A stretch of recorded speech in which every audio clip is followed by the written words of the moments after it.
Okay, I would like to call the regular meeting of the Windham Southeast School District, September 16th, 2020 to order at 6:03 p.m. We have a quorum present, and we have a couple of adjustments to the agenda. We will be having a report, a new committee added to our committee reports, and that's the WSESD, SESU Diversity Equity Committee. They'll be giving us a report this evening, and either possibly tonight, if not on October 7th, and if not then on November 7th, I believe, we'll be hearing from the pre-K partners, the pre-K providers around the district that are either affiliated with us or that we partner with and administer the state revenues with. So those will be additions to the committee reports. I see that Mariah Carney is here, and I will ask you when we get to committee reports, Mariah, to give us a little update and anything else you want to tell us about. So I believe without any further ado, we'll move to recognition of visitors. I don't believe, other than Mariah, we have any visitors who intend to address us that I'm aware of. Clerk's report is for the approval of minutes for September 2nd, 2020. Could I have a motion, please, to approve the minutes of September 2nd, 2020? So moved. Thank you, Thomas. Moved by Thomas Nolan, and a second, please. Seconded. I heard Liz Adams, second by Liz Adams. It's been moved and seconded to approve the minutes of September 2nd, 2020. All those in favor, please unmute and indicate by saying aye. Aye. Thank you. Any opposed? The I'll ayes have it. abstain since I wasn't here. Oh, okay. We have an abstention from Emily Murphy-Core. So it's approved with one extension. Communications, I believe you've had a number of communications. They will be addressed. David, Yes. can I get a count on that, please, since it's not unanimous? I really don't want to take the time to do that, Wendy. It was approved with one abstention is adequate. We don't need a count. Well, I'm sorry. It's okay. Committee reports. The WSESU SD Diversity Equity Committee teacher leaders are here to describe the structure of their program and their work in each building. Michaela, are you I am here organizing that? Great. And are there others that are also going to speak? Yeah, I'm just going to give an introduction, and then people are going to speak from their schools. It's been a couple years now since the taxpayers of the school district approved an increase in budget and an increase in infrastructure in our schools that allowed for us to really have a lot of building-based work happen. And so that resulted in myself putting out a call with the superintendent at that time for teacher leaders.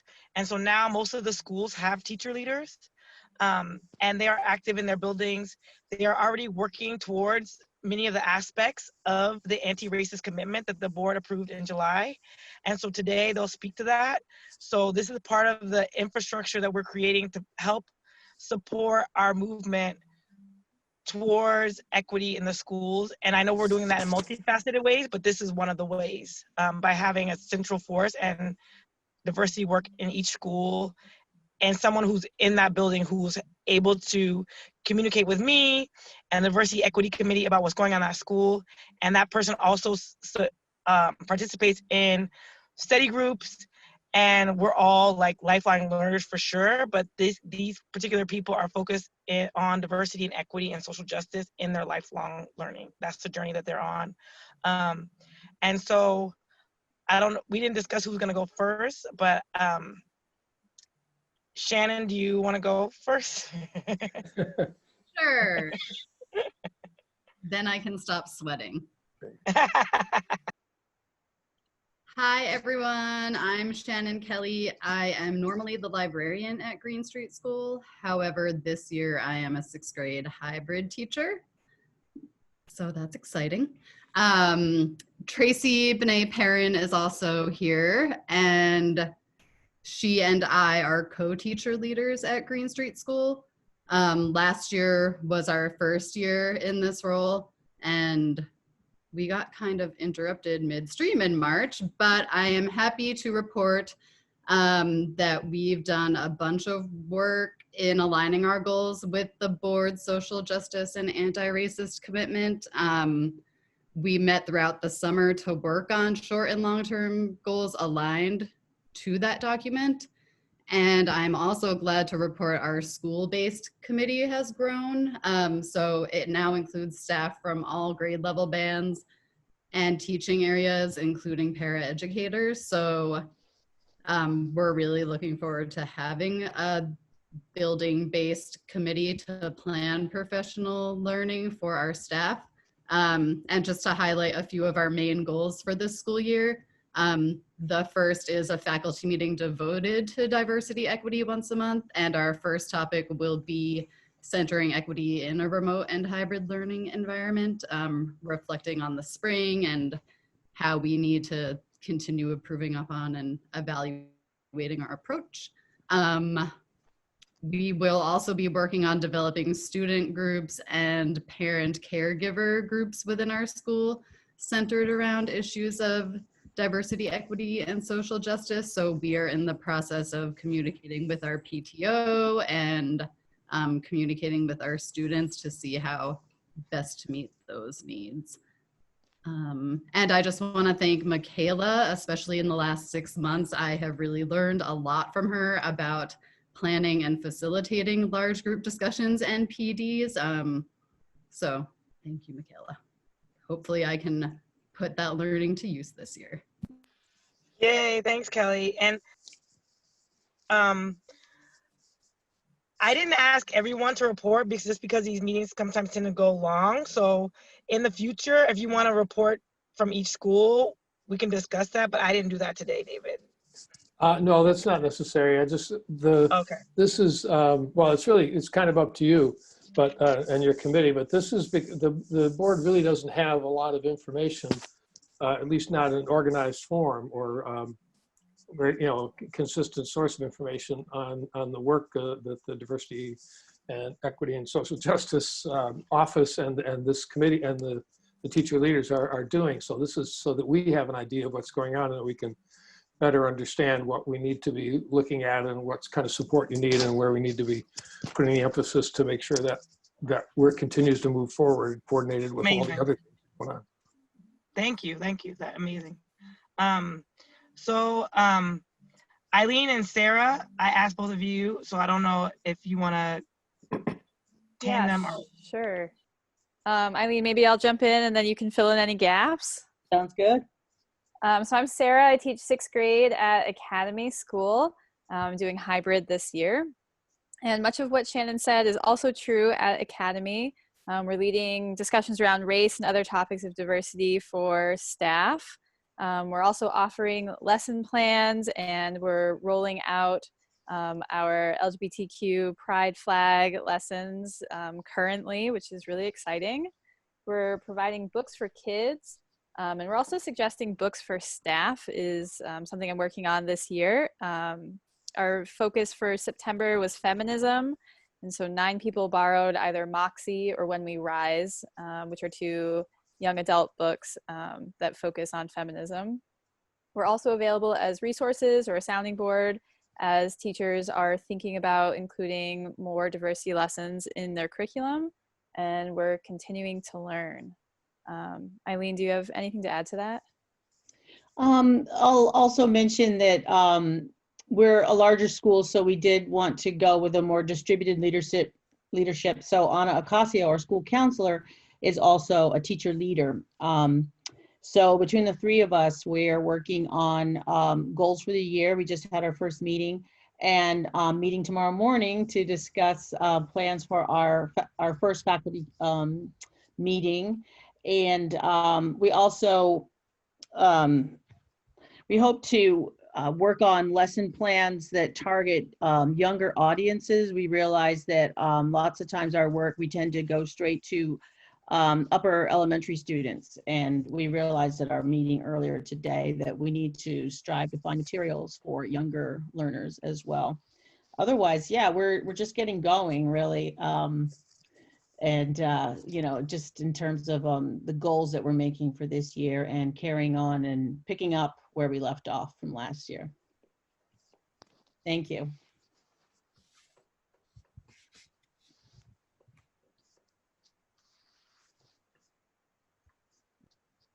I would just like to add to that too, that Eileen really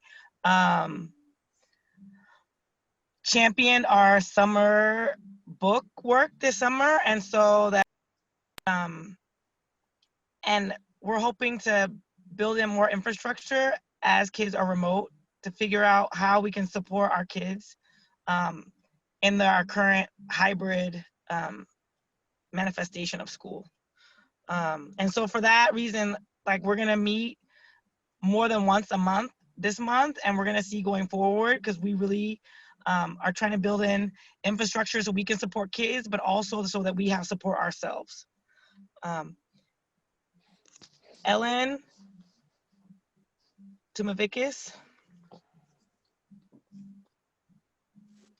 Hi, everyone. I am one of the teaching leaders at Putney Central School, and I'm also the art teacher. And I serve on the committee. We actually have a growing number of people. We have a really robust committee now. We have a representative from pre-K, from primary, from elementary, middle school, and we also have the head of our food services on our committee, and also a para and 2 specialist teachers. So it's a nice wide range of people on the committee. Last year, our theme was Stand Up, Show Up for Justice. So we started before COVID hit. We started learning as a committee about why we need to stand up for these various areas of justice. And we started with reading Robin DiAngelo's White Fragility as a group, and several attended a workshop in Burlington. And then we came back from that and presented at a staff meeting and led the staff in a discussion around the issues, and we showed some footage from the workshop at the staff meeting. So that was a really robust conversation that we had. Then the next month we went on to look at systemic sexism, and we read a book by Soraya Shamali, and we did a staff meeting around issues involving systemic sexism and how that affects our teaching and kids' learning. Ellen, excuse me for just a second. I think your papers are rubbing close to your microphone, and it's making quite a distraction. My dog scratching at the door. Okay, that's her. I think I'll let her in, so then she won't do that anymore. Come on. Okay, so then COVID hit and things kind of slowed down a little bit. But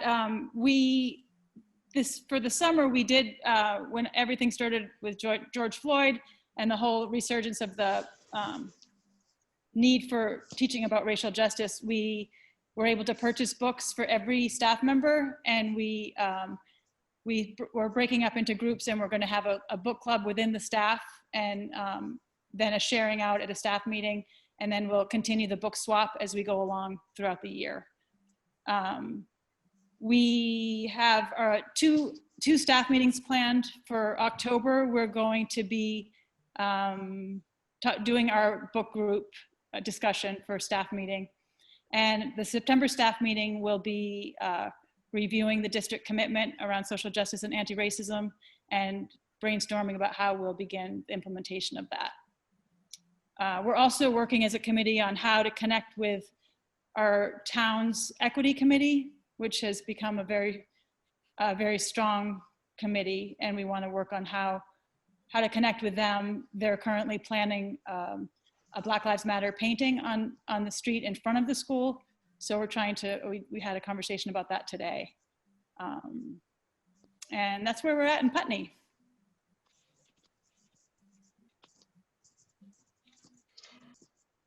Thank you so much. Thank you, Ellen. Thank you, Shannon and Sarah and Eileen. So I hope this just gives you a snapshot of all the things that are happening in the different schools. There's similar momentum in the different schools, and the Diversity Equity Committee just serves as a connection point and an education point for all of our teacher leaders. And the teacher leaders serve as that point in their schools, and along with the school-based Diversity Equity Committee. I will share that right now BUHS is developing their own Diversity Equity Committee, and there are quite a few teachers and staff members interested in joining. So that's getting off the ground as well. And I think that we have one more report. Oh, okay, thank you. We have one more report. I didn't see your name. And that is Corey from Guilford. Thank you. Yeah. I think the Diversity Equity Committee at Guilford's been a great platform to make a lot of things happen. So I definitely wanted to share. And one of those things is that we've been doing a staff meeting once a month for about 1.5 years. We've had our committee at Guilford for 2 years now. We've bought books for all of the classrooms, and we've also bought books for teachers to read in study groups, and also parents have been involved with those study groups. We've had coffee chats with parents in the morning to talk about issues of diversity and equity at schools. Teacher leaders have gone to trainings and study groups outside of the schools to bring back to inform our committee. We participated in the summer book program. We had a lending library at the Guilford Free Library every week for the summer. And we've made a page of resource documents for teachers to access whenever they need to. One of the things in staff meetings that we've worked on that I think a lot of people felt was useful was scenarios, role plays where teachers were able to practice with each other how they would respond to issues that have come up at our school. Our music teacher is doing a program right now where he's bringing in Black musicians to present to kids their music. We've attended Diversity Day by bringing art projects that were made at the school, community art projects to display at Diversity Day at the end of the year. And also we've gone to the fall get together, I don't remember what it's called, with our singing with pre-K 4th grade buddies. And let's see, what else was I gonna say? We've had guest speakers come into the school. So it's been a really cool couple of years doing it. So we definitely would like to continue having that support. So that's it. Thank you, Corey. Did I forget anyone else? Unmute yourself just in case. That's here. I can speak to it. Well,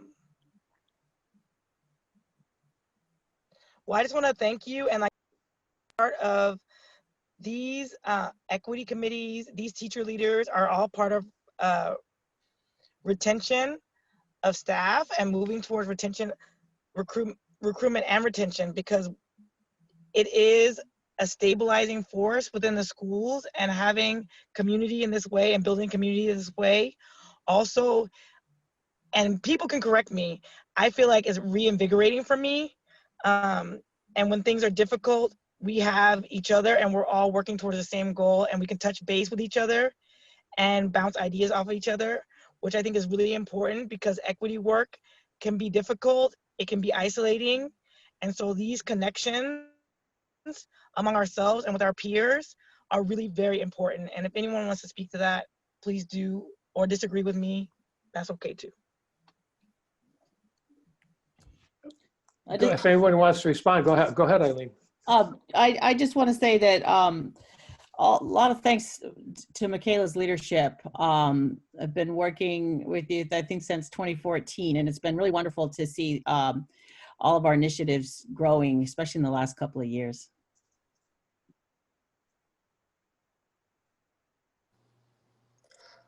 I'd like to say something about just having that group, and it's that we should expect to make mistakes when we're having these conversations among staff, and having this group is a opportunity for us to be able to make those mistakes and support each other in correcting them as we move forward, and also it's a support group when teachers are afraid to say things or bring things up that they know is wrong. This group has been able to support each other in making sure that these things happen instead of just letting them slide by when we know that that they could have negative impact if they do. So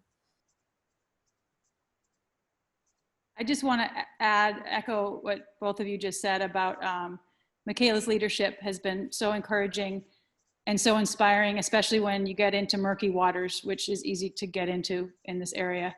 And having the structure of the teacher leader program is really great, because I've just noticed in the past 3 years, I think we just started the teacher leader program last year, and it has a contagious effect. So I feel like the energy is really growing amongst the staff at our school, and people are really excited to be on the committee, and we're having really robust conversations, and that couldn't happen without the encouragement of Michaela and the structure of the teacher leader program.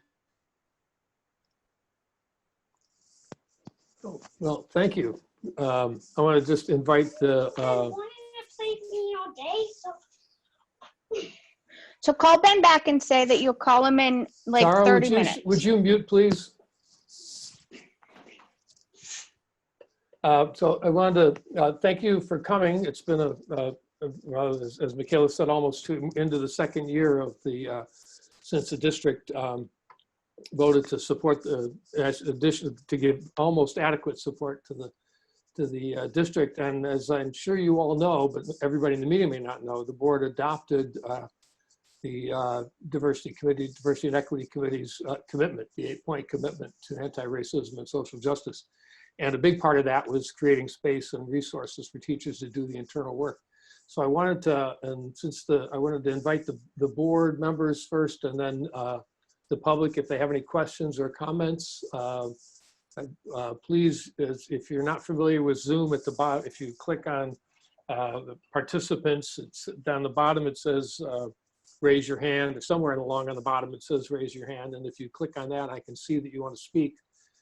So please do that. I see that Tim Maceo has his hand up already, so go ahead, Tim. Okay, the reports were very encouraging. There's so much to deal with in terms of racial diversity and feminism. I just wanted to mention not to forget about physically challenged students. My family knows from personal experience that physically challenged are very often left out of the discussion. We're all dealing with difference. It's very uncomfortable for people to deal with somebody outside their tribe. So that's an important population that, and it's not a zero-sum equation.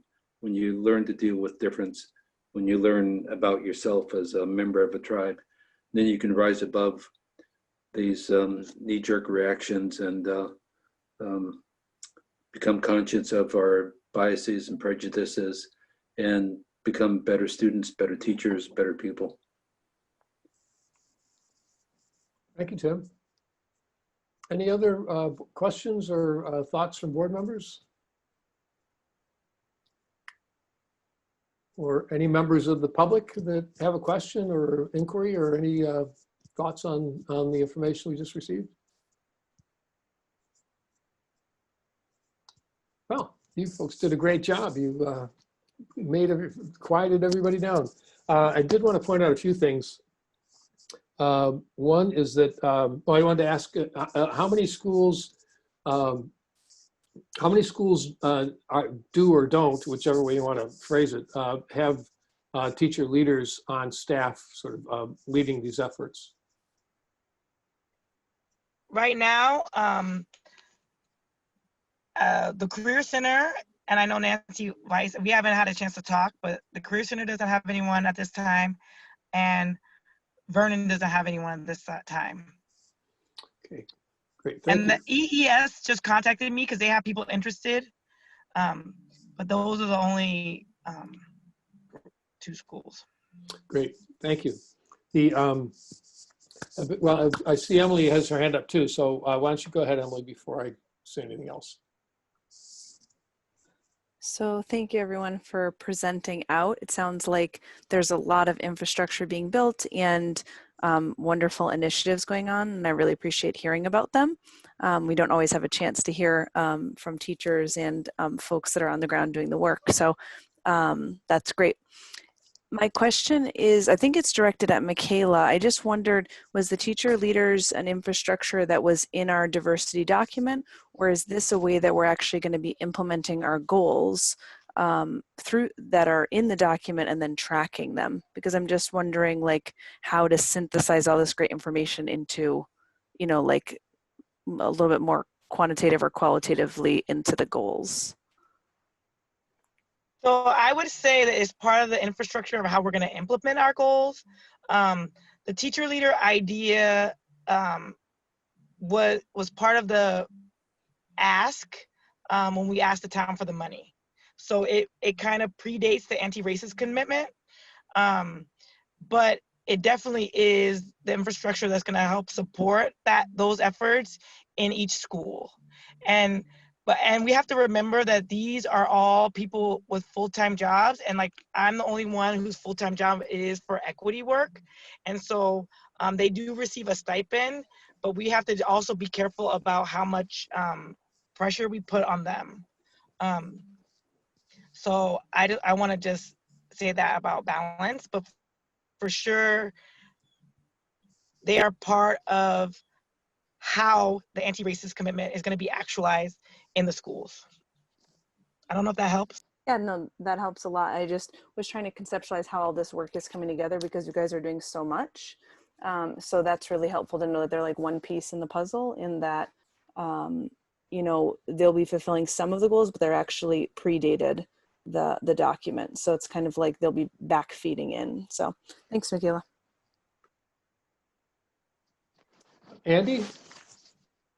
Emily, I was just going to say to your question, Michaela and I have discussed how we can align the district's commitment to anti-racism, the key tenets with the roles and responsibilities of the stipended positions, and so there's a number of things we've already talked about that are aligned with those tasks. So I was just going to echo what Michaela just said there.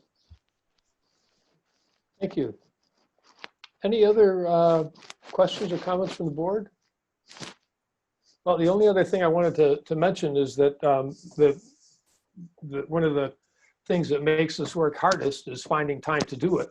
And given all the other things that teachers have to do, and particularly with administrators and all the responsibilities that they have, the demands on their time to free up teachers for this. But I just want to make it really clear that the board's commitment is to really follow through. And maybe the first thing that we're working on, and I actually was talking with Andy about it today, is the commitment to create space and provide resources necessary for teachers to do the internal work of becoming critically conscious, reflective, anti-racist practitioners equipped to shift mindsets. And I just read that from the commitment, and what it really means is that we're looking for a structured way to make sure that this time is available, not just a couple hours a month, but on a really consistent basis. And I don't want to go too far into the weeds on that, because there are as usual, lots of competing claims on teachers' time and on professional development time. But the administration recognizes really clearly that this is really the primary commitment, other than safety and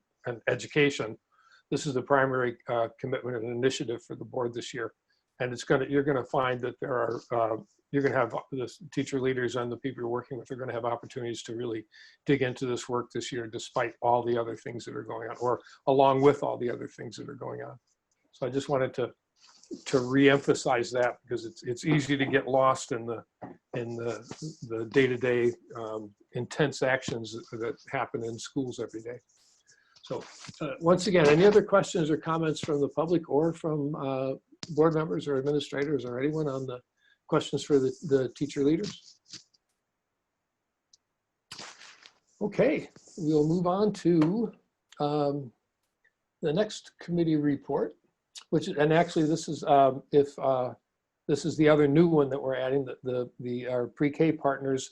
And Mariah, would you like to, are you prepared to make remarks? I talked or exchanged some emails with Dora, but we didn't finalize any plans, but I know you're here, and I'd love to hear from you. I haven't seen you in months. Hi, thanks Hi. for having me. I don't have a formal report, but I can give you just a couple of updates. Every program is working hard to meet all the new COVID guidelines, just like everyone else is doing. We've lost some really good programs due to COVID. Some programs stayed open to be essential workers, for the essential workers. Some programs closed for a short amount of time and then opened back up. Some programs are changing their license to have school-age children, but we have 14 partnerships, and right now we are counting 150 pre-K students, and we're working on formalizing a report that we'll get to the board every month. Great. So we'll have a regular representation from the pre-K community. Great. Yeah. Great. Thanks, Mariah. So now we've got all our already standing committees. I'll just kind of go down the list. I'm not sure the Climate Crisis Task Force met. The Programmatic and Performance Equity Committee, I believe, has a report coming up that Emily might want to mention. I'm not sure. Communications Council, I'm hoping Michelle will tell us about. I visited the Facebook page. That's pretty exciting. And here's Robin coming into the meeting, so she's perfectly timed. And we'll just go through the list. Finance Committee, did the Finance Committee meet yet? John? No, the Finance Committee has not met yet, but we are going to meet on Wednesday, October 7th at 5 o'clock prior to the regular board meeting. And Frank, one of the things that we are going to do is continue to have review of warrants and payroll. Questions can come to me, and then I will get the ones that I can't answer to Frank, which is most of them. And so that will be the same. We won't go into warrants and payrolls during the finance meeting. And also in the spring, we had Wendy do the minutes, and I was thinking about whether I need approval to have Wendy take on that task of 5 o'clock meeting on October 7th. I think you'll have to talk with Andy about that, and Andy and Wendy can, I think that's the way that that gets worked out. Am I right, Andy, about that? Yeah, I thought so. Okay. Yeah, I know we can't just assign Wendy additional work. Okay, thanks, Sean. And personnel? We have not met since the last meeting. Thanks, Kelly. Policy and amendment, Anne, have you met? We have not met. I'm having a little trouble with my schedule. Okay, well, good. That means we don't have to meet. Programmatic and Performance Equity Committee, Emily, welcome back. And congratulations on all of that around. I don't know if you want to say anything about that, but I think it is next week or the next meeting, the first October meeting. We will be. I think we're doing the Title IX report is scheduled for October for the second October meeting. Sorry. Yeah. So and we have our next 21st. meeting is on the 21st. So I'll just announce to everybody. So we had. Most of you know I was pregnant, and we had a baby girl who's happy and healthy on August 21st. So I haven't been here for a meeting or two, but she's sitting with me right now and listening to her first school board meeting. So her name's Sky. So we're very happy. And Jackie has created a standard, of bringing the baby, letting us see the babies. Maybe you're maybe when you're a little more used to it. Yeah. Great. Thanks, Emily. Climate Crisis Task Force. Thomas, you folks met yesterday or Monday? Yeah, we met yesterday. We had originally finalized a document that we were going to bring to the board for review as a possible policy adoption. We had extra time, so we decided to do another round of revisions, and we talked with some more people from boards, from school staff, and we will have another one finalized for review by the board in October. Great, and I have that also scheduled for the, looks like October 21st as well. I pushed all of these things out so we would have September to, and we haven't done it yet tonight, but September to talk about reopening. So That's scheduled at this point for the 21st, so just let me know if anything changes. No, we'll be all set. Great, thank you. And I have to move that over so I can see the agenda again. Communications Council, Michelle and Robin are both here. We'll hear from you both. So the Communication Council met on September 4th, and it was mostly housekeeping and delegating the work and figuring out what we need to do to take the steps forward to start an email list, a sign-up list, and things like that. The Facebook page that we started is live, so please, everyone should go check it out and like it. The more activity, the more it's seen. It was sort of introduced to the public on Monday. Robin created an event and did a great job going into the different communities and school pages and sharing tonight's board meeting. And so we already have, in just that like 36 hours, over 100 people that have followed the page. And that means they want to be notified when we share something and post something. So that's it. That's great. Great start. Thanks.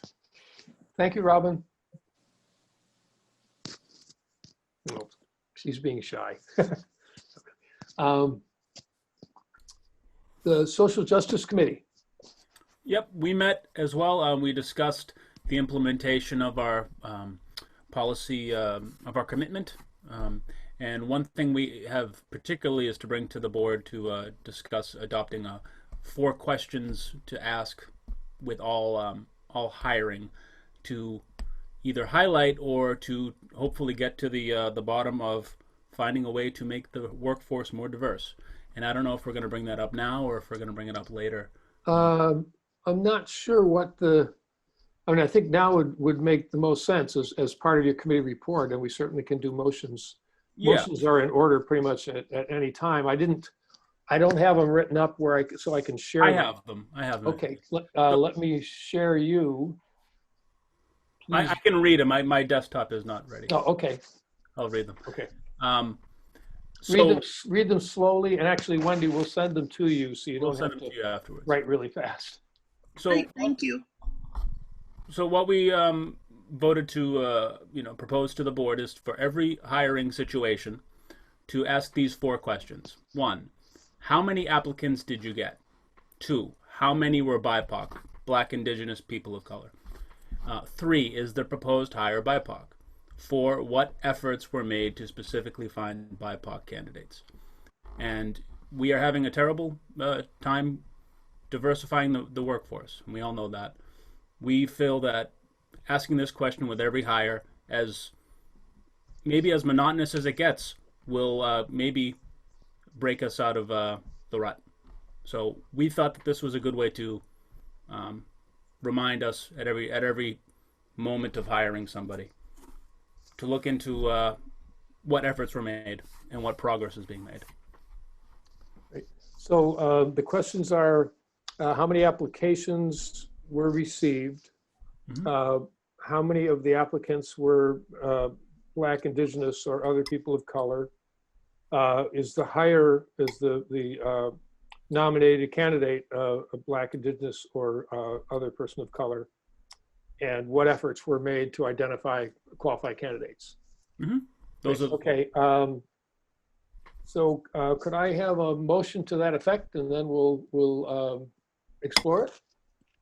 So moved. It's Ann. Thank you. Moved by Ann Beekman. Could I have a second, please? Second, Emily. Thank you. Second by Emily Murphy-Core. Kelly, comments, questions? Thanks, David. I just wanted to ask a clarifying question. When we're reviewing applicants, there isn't a way for us to know by their application what race they are. Is there a way that you're proposing that would allow us to do this? Would they add a question on the application about if they're BIPOC? I don't know how we would be able to judge that. Yeah, go ahead, Thomas. My take is the answer when we don't know is we don't know. So if we don't know, so say how many were BIPOC, if we don't know, we don't know. That's the answer to that question. Also, sometimes people identify that way without it being a visually obvious thing. I feel like it's asking us to make a judgment that I'm not really comfortable making. I would like to find a way for them to express that openly to us.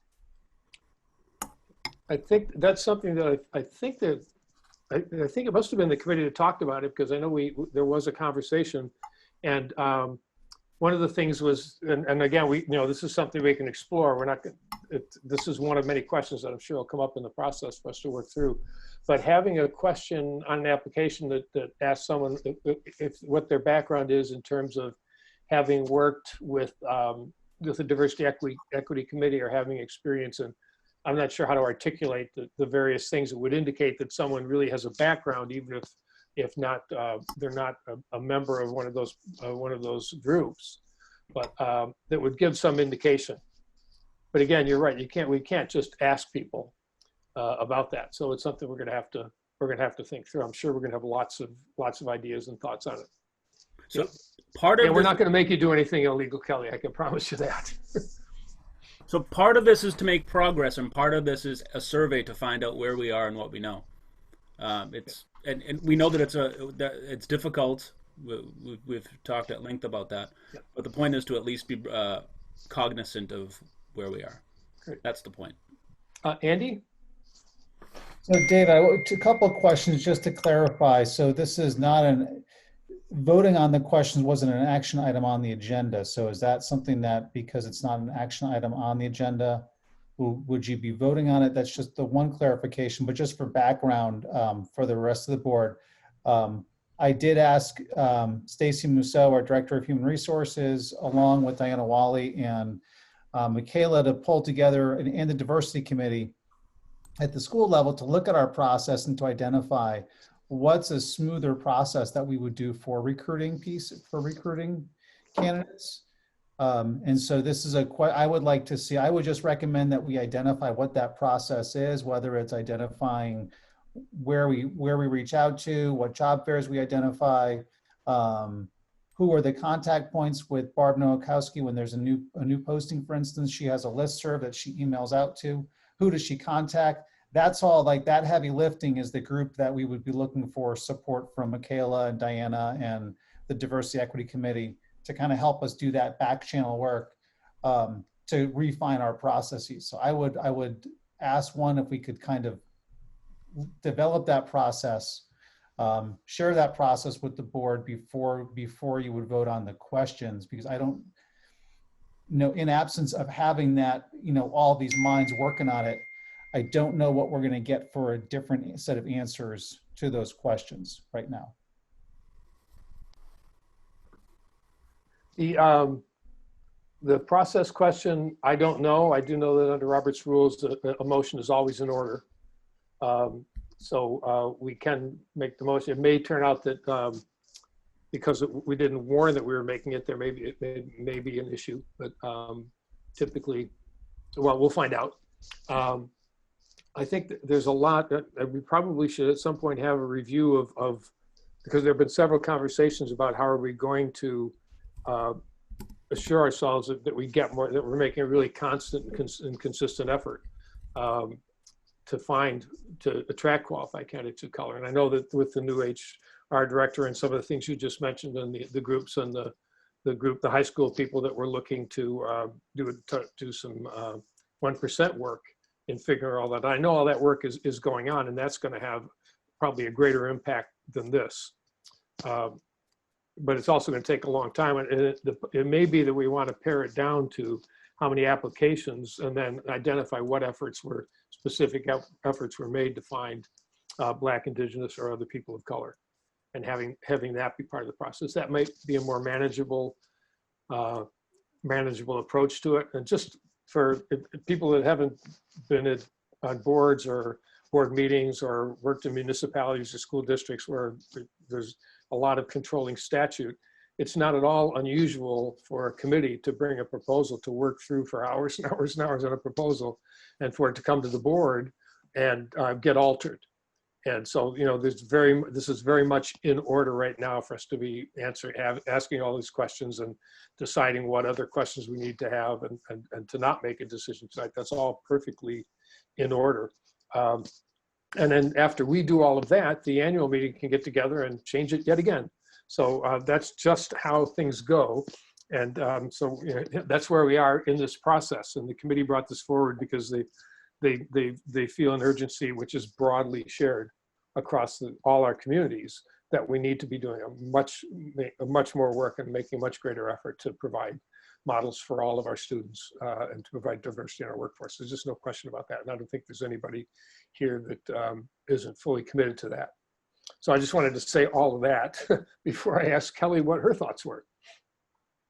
Well, first of all, I'll say that information is always a wonderful thing, and getting information about candidates and how diverse we are or aren't, or looking at how we need to maybe how we can change things, etc., is always a great thing.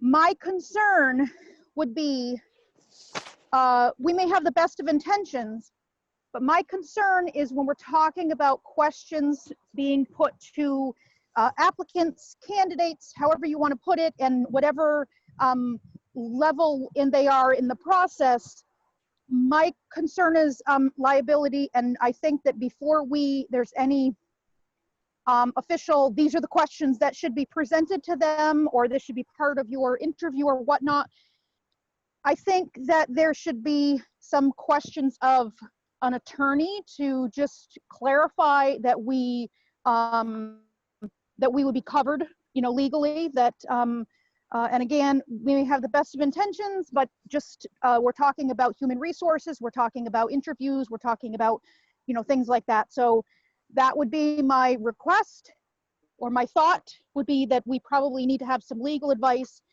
if we come up with some particular questions or some particular line of questioning, thinking, categories of things, etc. Thanks, Kelly. Anne? I realize this is somewhat anecdotal, but 18, 19 years ago, I applied for a job at UMass Amherst, and they quite literally sent me a letter asking me to identify my gender and race for federal purposes. So I imagine that that is legal. Again, run it by the attorney, but if they were doing it at a large state university, I imagine that it's entirely legal. Thomas? Oops. Yeah. So I just wanted to clarify, this question is to more or less get a survey of what we know. It's not anything more than that. So I think we're making a little bit more of it than what needs to be. The answer, I don't know, is perfectly fine for these questions. If we don't have the information and we don't know, then that's the answer. It's not anything more than that, really. This is more or less to get a feel of what we know and what we're doing. But I personally agree with all the legal concerns. Tim? Regarding Ann's comment, when I was in higher education doing hiring, HR would ask those questions, but they would never be revealed to the hiring committees. That was our standard practice. Regarding the kinds of questions to ask candidates, I believe it's always appropriate to ask all candidates the same questions, such as how would you incorporate diversity into your curriculum, things like that. As long as you ask everybody, you can't get in trouble. Thanks, Tim. Any other comments or questions from the board?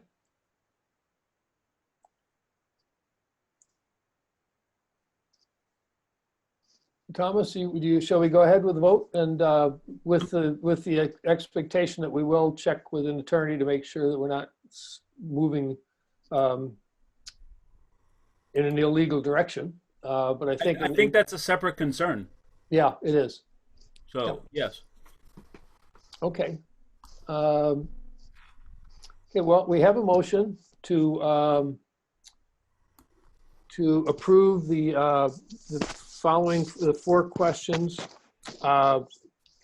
to be asked with each hiring, each nomination that the board receives. The first is how many applications were there for the position? The second is how many Black, Indigenous, or other people of color were candidates? Is the proposed applicant a Black, Indigenous, or other person of color? And what efforts were made to identify Black, Indigenous people of color? And I see, I was going to call the question, but I see 2 more hands up. Sean Murphy and then Robin Morgan. Yeah, thank you. I was just wondering, who is being asked? In other words, where does this information come from? Would it be the head of human resource of the district? Well, the In other words, superintendent. it's a group of questions. Who receives the question and then who disseminates the information from the question? Well, the motion is for the board to ask these questions when we receive a proposal for employment. The policy is, and the statute is, that the superintendent brings a candidate to us and we accept, we approve or reject them. So we would be asking those questions of the superintendent, and he would be bringing the information from the people that did the human resources and the principals and the people that do the actual interviewing and hiring, or exploring and recommending candidates. So that would be that's the who of it. It'll be us and the superintendent. Robin?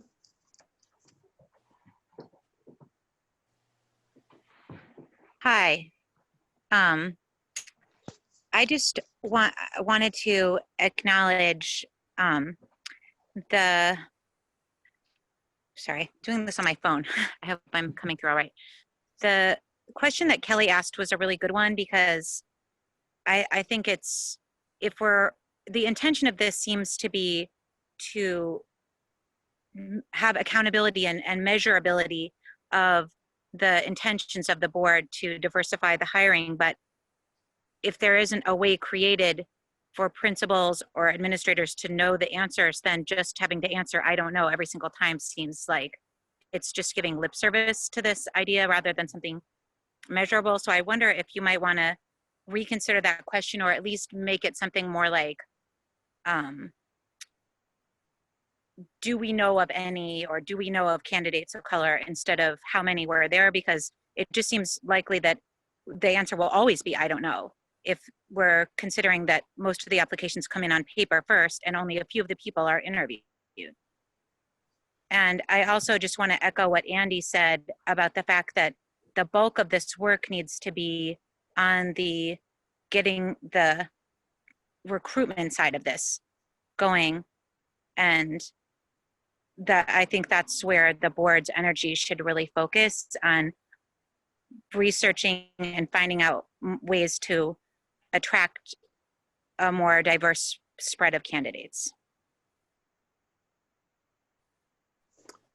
Thank you, Robin. Yeah, the same thought.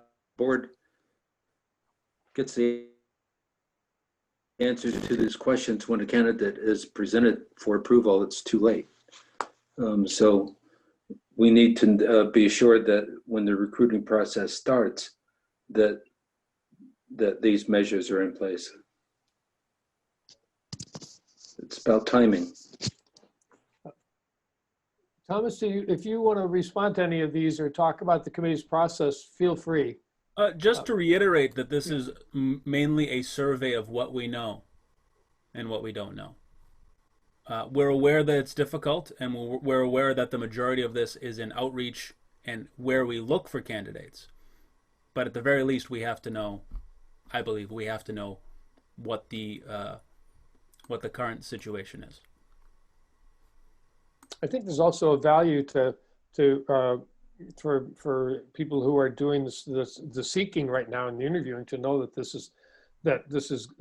these questions are going to be asked. That this this is of deep value to the board, and we want to make sure that it's clearly communicated that these efforts have to be made. And again, the last question might be enough, but that's not what the proposal. And to show our point of view that the current situation is unacceptable. We know that it's difficult and we know that there are good intentions, but the current situation can't stand. So this is to reiterate that. Sean, you had your hand up. Did you change your mind? Yes, I changed my mind. Thank you. Okay. Keith Lyman? I was going to take my hand down, but I just wanted to make sure that you understood that sometimes there's really challenging situations where, so some of this sounds, a lot of this work can be done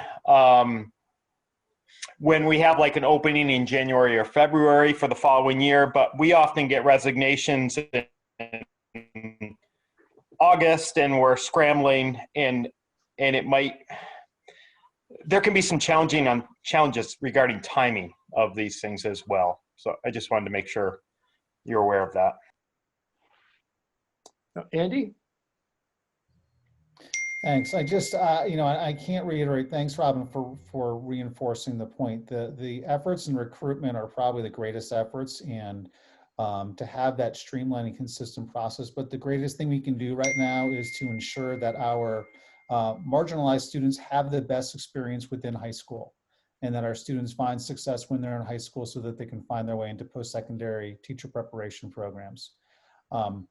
We know that over time, statistically, we've seen a diversification in the teacher pool and the teacher candidate pool. However, that diversification has not necessarily happened in the Northeast, which complicates things. We also know that the number of of Black teachers in the populations decreased from about 7% to 6% in the last 20 years, whereas the number of Hispanic teachers or teachers that identify as Hispanic has grown from about 2% to, I want to say 6% when I saw that last. So there's been some shift and some movement, but I want to make, this is a heavy lift. And I shared with the Diversity Equity Committee that this is a heavy lift, which is why we need their involvement in working on the process. We are committed to sending teams to regional recruitment fairs to find those times where we have a captive audience of larger groups of candidates where we can interview. But the greatest things we can do, the two best things: one, let's streamline the process and come up with a really great process that we can apply easily in all situations. That doesn't stop us from the regular work of running a school district and meeting the needs of our students. And two, more importantly, we need to make sure that our most marginalized students of any background are finding success within school, that we create communities of caring cultures so that those students are able to graduate and enter into post-secondary programs, hopefully with great experiences around teachers so that they want to become teachers themselves. Thank you. Emily, did you want to speak?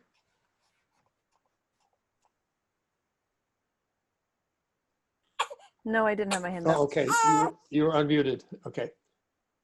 Any other comments?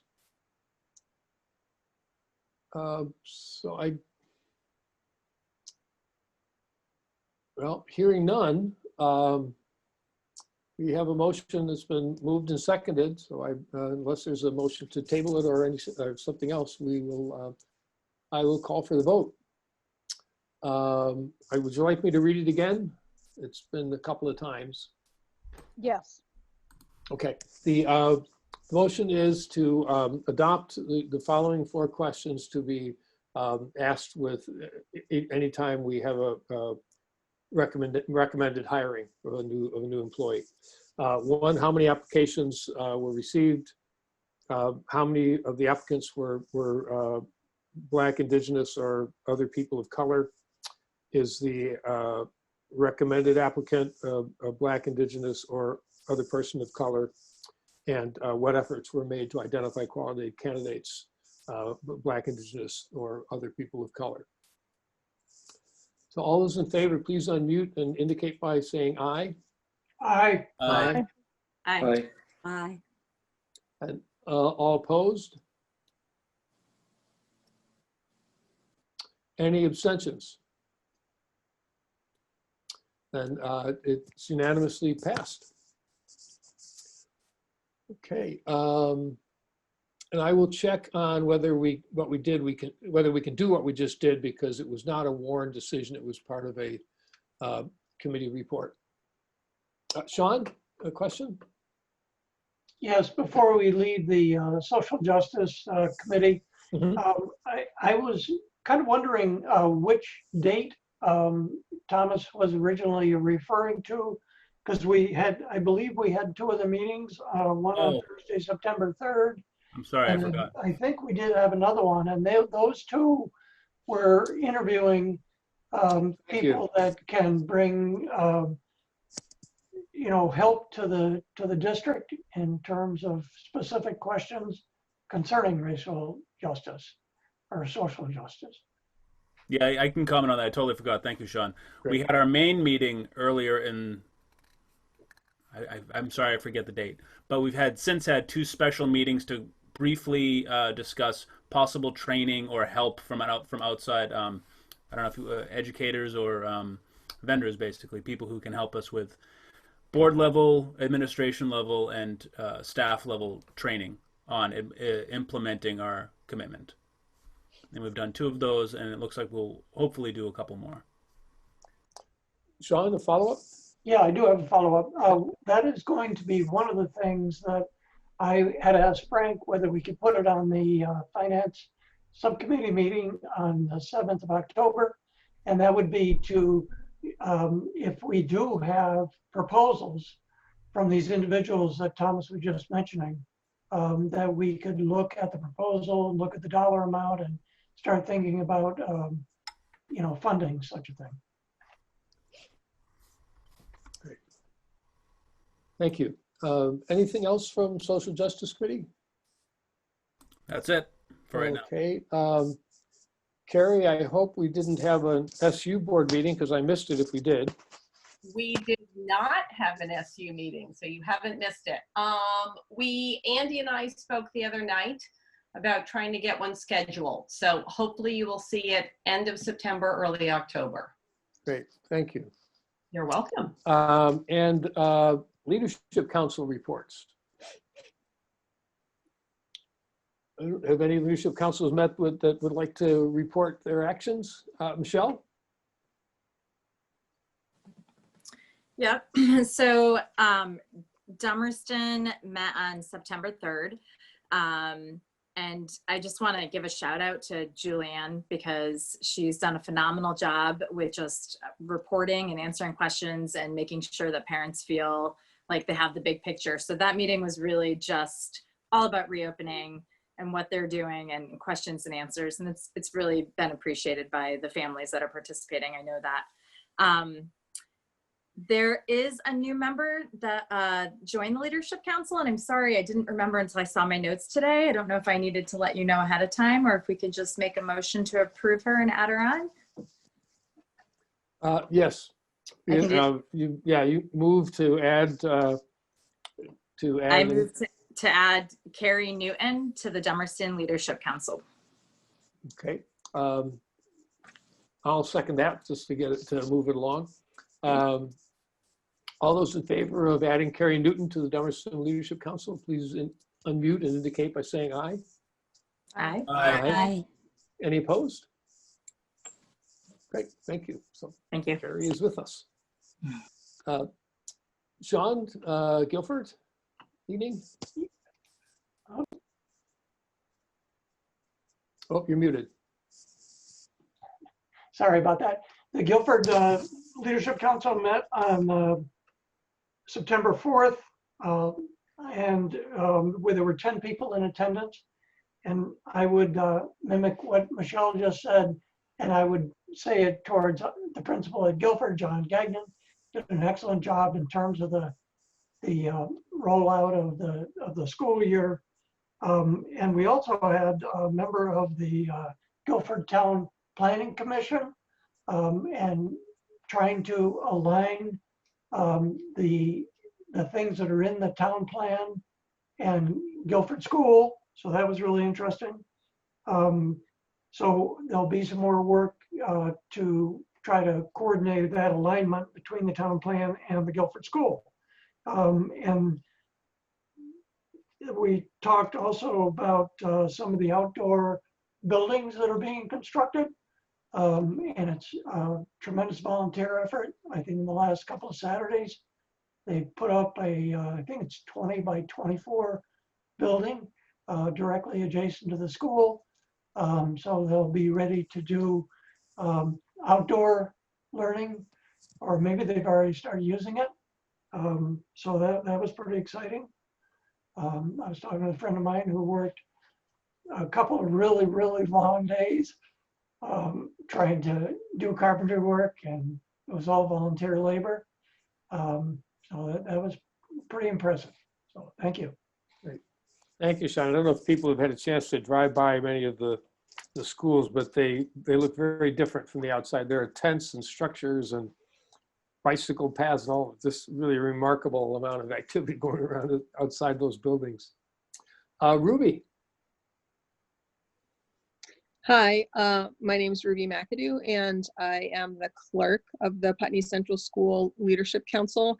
We did send a summary report to the board, so just some highlights of that are, we had a pretty robust discussion around remote-only learners, and I would say it had two threads, and one was because remote-only learning is centralized, we wanted, as the leadership council, we wanted to ensure that PCS values were reflected in what our PCS remote learners were experiencing. And so that's, I think, something we will continue to discuss and want to make sure we don't lose sight of. In addition, there was just a question and a concern that we had around social emotional connection between the remote only learners and their original classes. And so we had some ideas about how the leadership council could assist with that in terms of creating opportunities for social and emotional connection with those families and those kids. And I think we'll continue to be having those conversations. Beyond that, we did talk about the leadership council perpetuation in terms of plans to put out a call for interest for people who want to serve both the staff and the community, particularly focusing on including and finding ways to welcome BIPOC families, trying to meet kind of the charge that the board has put out there to make that a priority. We are, and I think that Ellen Tumavikas mentioned this, we are co-sponsoring an equity and inclusion book group that is just starting. This week is the first of the real book groups, but it's a pretty vibrant one, and it's with the town, so that's pretty exciting. And then the only other thing to call out is that we have formally put in a request to the board to consider discretionary funds for leadership councils, and we hope that that's on your radar as you go into considering the beginning of thinking of budgeting for the next fiscal year. I think that's it. Yeah, Ruby, that our next meeting, October 7th, one of the items on the agenda is to completely review the leadership council policy so that everyone is clear about what it's for, how it should be structured, how the members where the members should be coming from, how they should be chosen, things like that, and to discuss the $2 per student fund. So that, that's at the next meeting that's coming up. I also, when you mentioned the study group with the town, it reminded me of I think it was Corey's description of the work that the teacher leaders are doing in Guilford, and then Sean's description of the work around the building that people and the volunteer work, and it's kind of, we have a lot of chunks of, or a lot of parts of this organization or this district community that is deeply engaged with the community. It's really impressive. And I don't know, I know it's been going on for a long time because people have been volunteering for a long time, but I'm really glad that we're finding ways to get that information out for people to share it with each other. So thanks. That's really a really fascinating process.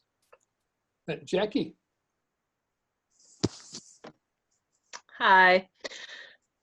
So Green Street met 2 days ago on Monday, and Shannon Kelly gave us an excellent presentation about all the work of their diversity and equity committee, and it included their completed 90-day action plan, which was pretty robust and evident of a lot of work put into it over the summer, and I was really happy to see that. And then we talked about continuing the work of getting parent involvement from parents of students of color on the PTO and things of that nature. So it was a really, really positive conversation there. And then we talked a bit about what it's been like opening up school again. And we got to hear from teachers that are doing the hybrid option and teachers that are also fully remote and how that's going. And again, it seems like so far they're off to a really positive start. It was a very emotional meeting. A lot of people were very thrilled to see their students again. And it was, yeah, it was nice to see the Green Street community getting back together. And we did identify a need. Green Street is in need of a person to coordinate their healthy snack and fresh fruit and vegetable program. So we've got a couple of irons in the fire for people, but if there's a Green Street parent watching this now that would like to help out with that, it's a low commitment volunteer opportunity, but certainly needed and appreciated. So definitely contact Green Street School if that's something that you would be interested in. Hey, Jackie, you'd be a great candidate for that. You know, I would love to organize it. I can't do the everyday pickup, but I would actually really like to organize the whole thing. So I thought about volunteering. Just think about your job and your kids before you put your hand up. I was kidding. I was really joking about that. Oh, okay. Knowing how straight out you are all the time. Thank you. But I don't say no, so it's hard. All right. I know. Mary Kaufman. Yep, the Oak Grove Leadership Council met yesterday, and we talked about, of course, the reopening and how things are going. Got some good feedback from families, so that was great. And then the families that are on our Leadership Council are really looking for ways to engage other parents. That's always a big thing for us at Oak Grove. So especially now where everything has to be virtual, we spent some time discussing that. We've been able to create kind of an email group so people can connect with the parents that are on the Leadership Council, and that will be a way to connect parents and then identify some hopefully some virtual meet and greets and things that we can do, and then thinking about how we can offer some opportunities at school once we feel like things are underway, even if it's outside meeting, but we're not quite there yet. We talked a little bit about social emotional learning, and we had a parent member who has an interest in that, and she brought forth some ideas that we could do, and then just some ways to organize those ideas for staff. And then we'll meet again in October. Thank you, Mary. Any other Leadership Council reports? I get a reminder that the next meeting we'll review the policy. If I don't forget, I'll send it out to everybody, but it's on the website for anyone who wants to review it. Oh, Kelly, go ahead. I saw you were unmuted, but I didn't see your hand, so I didn't know what to think. Go ahead. Well, the BUHS Leadership Council met briefly yesterday. There were a number of people who weren't able to be there, including Mr. Perrin, who was handing out some things for some students at the high school. And so it was one of the big takeaways from the meeting was that they're very anxious to get a read from the board as to what their goals are supposed to be. And so they're looking forward to the next meeting when that's subject is addressed. And so that was we talked a bit about the start of school and how things seem to be going. I did tell them that I thought tonight we were going to be talking about statistics, and they were interested in that. So. Great. Thanks, Kelly. That just reminds me that for all of the administrators and the board members and parent or teacher leadership council members here, please come, attend next week. It's going to be it's going to be one of the first things we do. on the agenda to review that policy. And I really want to have as much experience, as much information from the people who've been doing it as possible, so that we can, and I want, everyone to be participating in what goals they think should be, because although it's really clearly defined in a lot of ways, it's also really broadly available to people to shape into what they want. And that's really what I'm hoping that conversation will be, is how are we going to grow these things? We've got them in place now. How are we going to grow them? How are we going to make sure that they're representative and inclusive? And then how are we going to share some of the best practices, like the things that that Mary just mentioned, the email and other communication things that they're developing. So that's what I'm hoping will happen at the next meeting, and we'll all come away with a really clear, solid idea about how to continue to improve the efforts and the work of the councils. So thank you. That's terrific. Let's see. So we are now at the part that we all came here for, which is administrative report and information on how the reopening went, which we spent the last couple of months spent a lot of time talking about. So Andy, let me turn it over to you. David, can I share my screen? Am I enabled to share? You can, as soon as I push the little arrow that says multiple participants that can share. You can. All right. Yeah. So I'm going to tell you, it's been a great reopening. I need to make a couple adjustments here to drag a few things so I can see my.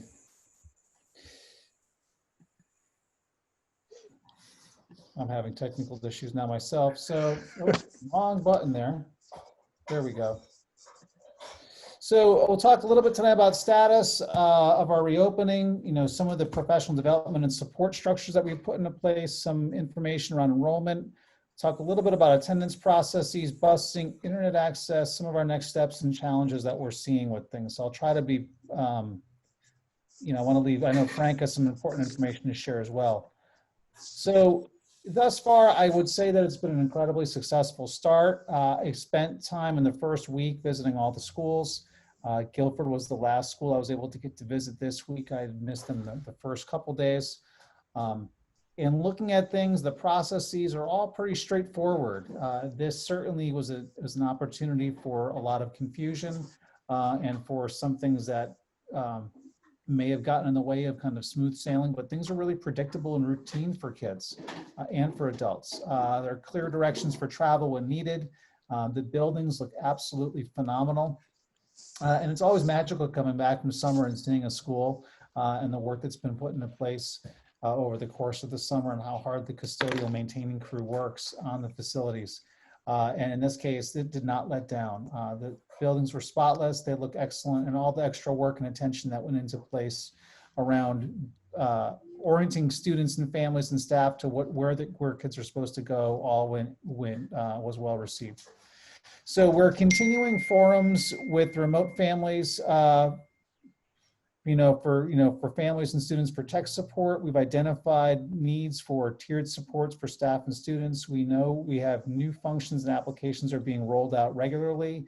Paul Smith is working on getting Clever set up and running. And Clever, if you've heard what is Clever, we don't need to get into it too much, but Clever is really a pathway to a single sign-on for multiple applications for kids. And so they can go into Clever and have access to their whole toolbar and different features that are in front of them instead of having to sign into each task individually. So within the reopening, there are what we call 3 phases and 3 steps. So phase 1 was that idea of what does just reopening the schools look like?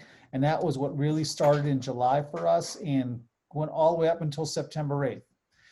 Phase 2 that we're now all in, and this is when we hear from the Secretary of Education, talks that phase 2 is really about keeping the schools open. And these are the tangible steps that we have to make sure that we're taking to keep the schools open. And then phase 3 is really that post-COVID world of what we would say is recovery. So within these steps, we're in what we'd call step 2 right now, and that means we're open with restrictions. And that's a really important step. All the schools in the state of Vermont opened at step 2. And it means they're open with restrictions around numbers of people in rooms, the physical distancing guidelines. And then step 3, we're waiting on what that would be. That would be open with fewer physical distancing restrictions. We're going to be starting to look at that work and examining what does it actually entail for our buildings and facilities with the space that we have.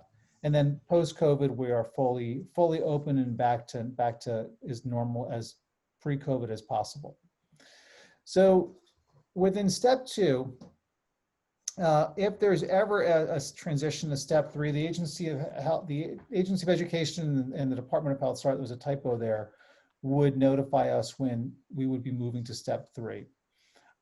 We're currently identifying or developing a COVID-19 dashboard, and that the purpose of that dashboard is to have transparency on the number of cases in schools, whether it's staff or students, without identifying any personal information with any of the people that might have it. And this notification would go out when and if possible. And so the idea that we've seen in other districts as well is just being clear about, do we have, are there COVID cases in schools? What does this impact on any sort of changes for practices or routines? And we will be starting the planning for transition to step 3. This is, again, cautious planning. We know that there's a lot in the backs of our administrators and teachers in making things work. The dust is settling right now in terms of what this looks like. And we want to make sure that whatever doing, we're having whatever physical distancing whenever possible and feasible, and following those guidelines. So in terms of the scheduling of things, in terms of what this looked like for the our first day with kids was on the 8th. The 8th through the 11th was really that transition in with our remote students, and the 14th was the launch of our remote classes. And so all classes are now in session. With regards to connections and focus, one of our focus has been really on building community within the schools and re-engaging our community, expanding opportunities for connections for students and teachers, allowing time for students to establish and reestablish relationships, and really addressing and expanding the inclusivity of messages with both in-person and remote students. I'll be honest, it was exciting to have kids back in a school and seeing kids learning, and whether students were in person or remote. Because of the transition with things, we realized early on that we have to be more kind of expansive in our thoughts around things and who we're recognizing when we're celebrating and kind of really sharing great work that kids are doing or great things that are taking place in whether it's a virtual classroom or an in-person classroom. So in getting back into the normal, so step 2, some of the things that we're really focusing on, again, acclimating to the new norms of the building, physical distancing, limiting the cohort size to facilitate contact tracing, learning new routines, evaluating, adjusting, and adapting. And we're spending a lot of time on, we thought we had a plan. We knew that a plan's working. The plan is flexible and nimble enough that we can adjust and adapt as necessary. Starting the planning for transition to step 3 and focusing on those school community connections and developing a framework for maintaining connections, and whether that's within the community or even looking at those connections that are being made across schools, that are those relationships that are developing and growing between the multi-town schools. Step 3, again, if we get to that point, it'll be determined by the Agency of Ed and the Department of Health. By that point, the building will be building upon practiced and known routines. And so I think the worry from the Agency of Education and the Department of Health and just jumping into step 3 with less routines and with less restrictions rather, is those routines wouldn't be known. So making sure that we have a sense of what are those routines, they're practiced, they're rehearsed, going to a building on like day 3 or 4, the students are already falling into those kind of predictable patterns. They know where to go, they know where to line up, but that takes practice, and it'll take probably 3 to 4 weeks for things to look great and be flowing really well without too many mistakes. Step 3 also means larger cohorts and smaller physical distancing. This is an impact on our smaller school sizes, and we want to make sure that we're clear with those spaces. In the schools with smaller physical space per classroom, this may mean that we have to split things up again a little differently to accommodate those 3 to 6 feet of contact.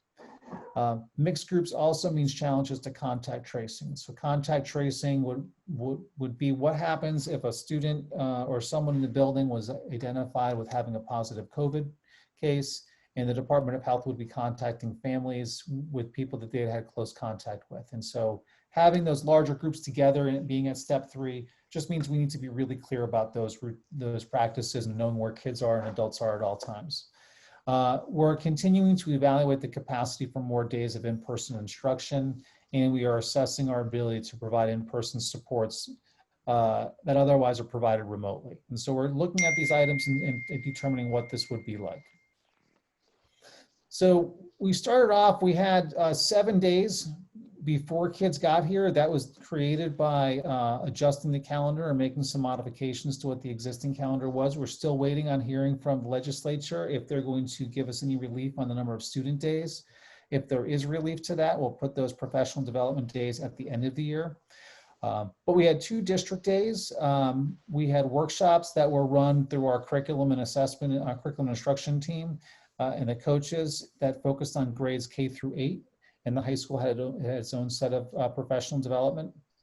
The workshops for grades K through 8 included online course design, creating teacher-made videos, equity and outdoor education, special education training, creating a foundation for social and emotional learning, continuing the conversations about race, and student engagement workshops, which included things like teaching outside, inspired educator engaged learner, project-based and place-based learning, math routines to welcome all learners, and digital tools to support reading instruction. And so those student engagement workshops were teacher choice. So teachers were able to select which workshops they wish to attend for that last bulleted item. So what did we learn when we kind of pull back and look at the teacher evaluations from those? And we had 128 responses, I believe, from those workshops. We know that our tech has got to get better. That we have to examine what is the support that we're doing to encourage teachers to use instructional technology effectively. How are we wrapping those supports around teachers? How are we creating opportunities for teachers to take risks with new technology beyond the hardware work and the networking and the purchasing and acquisition work that Gary does such a great job with? Our next step is like, how can we do more push in direct elbow to elbow, virtual elbow to elbow support with teachers to get things done on a broader level. Getting back into gear is another thing. So we realized it was probably 6 months, in the time that teachers were focusing on some of this real intense learning to think about kids since they'd been in the building. So in getting back into gear after especially a long summer where teachers were catching their breath from the spring, the morning sessions were really better received than the afternoon sessions. And so that kind of tells us, along with the next bullet point of looking at some of those shorter blocks of time and balancing Zoom meetings throughout the week to help enhance teacher learning with acquisition of new skills. And as I said, teacher choice really is a best practice in professional development. And so helping us make sure that we're focusing on encouraging what's the range of choice that we're providing for these opportunities to learn and grow. So Wednesday, as David's mentioned earlier, that's a day that we're trying to build a culture around, using this time for professional learning and growth opportunities for all our faculty. It was originally designated as a remote day for all students, and we thought about designing it for a midweek cleaning day. But really the more important thing is to develop a culture around collaboration and professional development on those days. And so work in the course of Wednesdays, student work, there's a lot of asynchronous work. There may be some direct work, but there's a lot of asynchronous, kind of that off kind of recorded lessons or different types of interactions that kids may have with technology on those days. But the work that teachers are doing is that they're working at their grade levels, they're working across the district. There's support for both in-person and remote instruction teachers. Programming is being developed with Michaela and the Diversity Equity Committee around creating space for the district's anti-racism efforts. And there's also time for staff meetings. And a staff survey is being distributed to assess further needs for support that people would want to see there.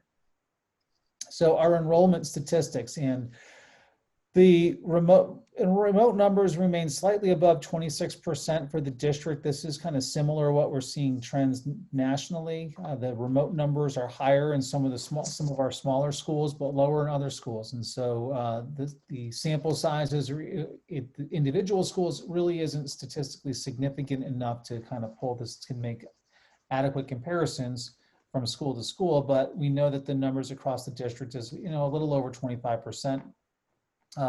We did not see, unlike some of the other communities that worried about what's happening with enrollments, we didn't see a significant jump in enrollments within the total numbers of the district. And the decrease in enrollment, right now we were worried about what's enrollment going to look like. Is this going to have an impact on our average daily membership? We have not seen that a significant decrease in enrollment as well. It's kind of really consistent with historical trends and projections. So when we look at what things look like, the blue is last year's enrollment at this time, and the orange is this year's. And so the big numbers, the high school, that's where we probably saw a little bit of a drop off there at that campus. And I'll show you those numbers in the table as well. Oops, we go back. So Academy, again, 1% drop. Oak Grove, 2% drop. Green Street, a 7% drop. Dummerston, a 1%. Look at Guilford with a 13% increase, going from 101 to 114 kids. And this is without kindergarten, without pre-K. This is just K through 12 or K6, depending upon the composition of the building. So, we're a little above where we thought we would be in terms of budgeting numbers. I think we budgeted at 2250, so we're looking in good shape right now enrollment wise. And there are some conversations in the legislature around relief to ADM concerns that districts across the state have been seeing since there's been a bit of a spike in requests for home study. So we've talked as a leadership group around the importance of daily contact and attendance. And so we wanted to make sure that, attendance is a statutory feature that we have to make sure that we're following and putting into place, that we have daily contact in some way, shape, or form, and whether that's a Zoom call or students interacting with work, there's some sort of a daily contact. We do have a kind of what we call a 24-hour look back period. And the idea of that is if a teacher, we really, really want our teachers to work their typical hours and their typical workday. I think one of the concerns that educators across the country had at the springtime was this kind of emergency and crisis response to the shutdown. That led to teachers working, some starting at as early as 5:30, 6 in the morning and working until 10, 11 o'clock at night. That's not sustainable for our workforce, and we want to make sure that our teachers are maintaining their very typical structured days and lives. To balance that, we know that many of our students have families that may not be able to support them with working or logging on, or especially our youngest students, until later in the evening.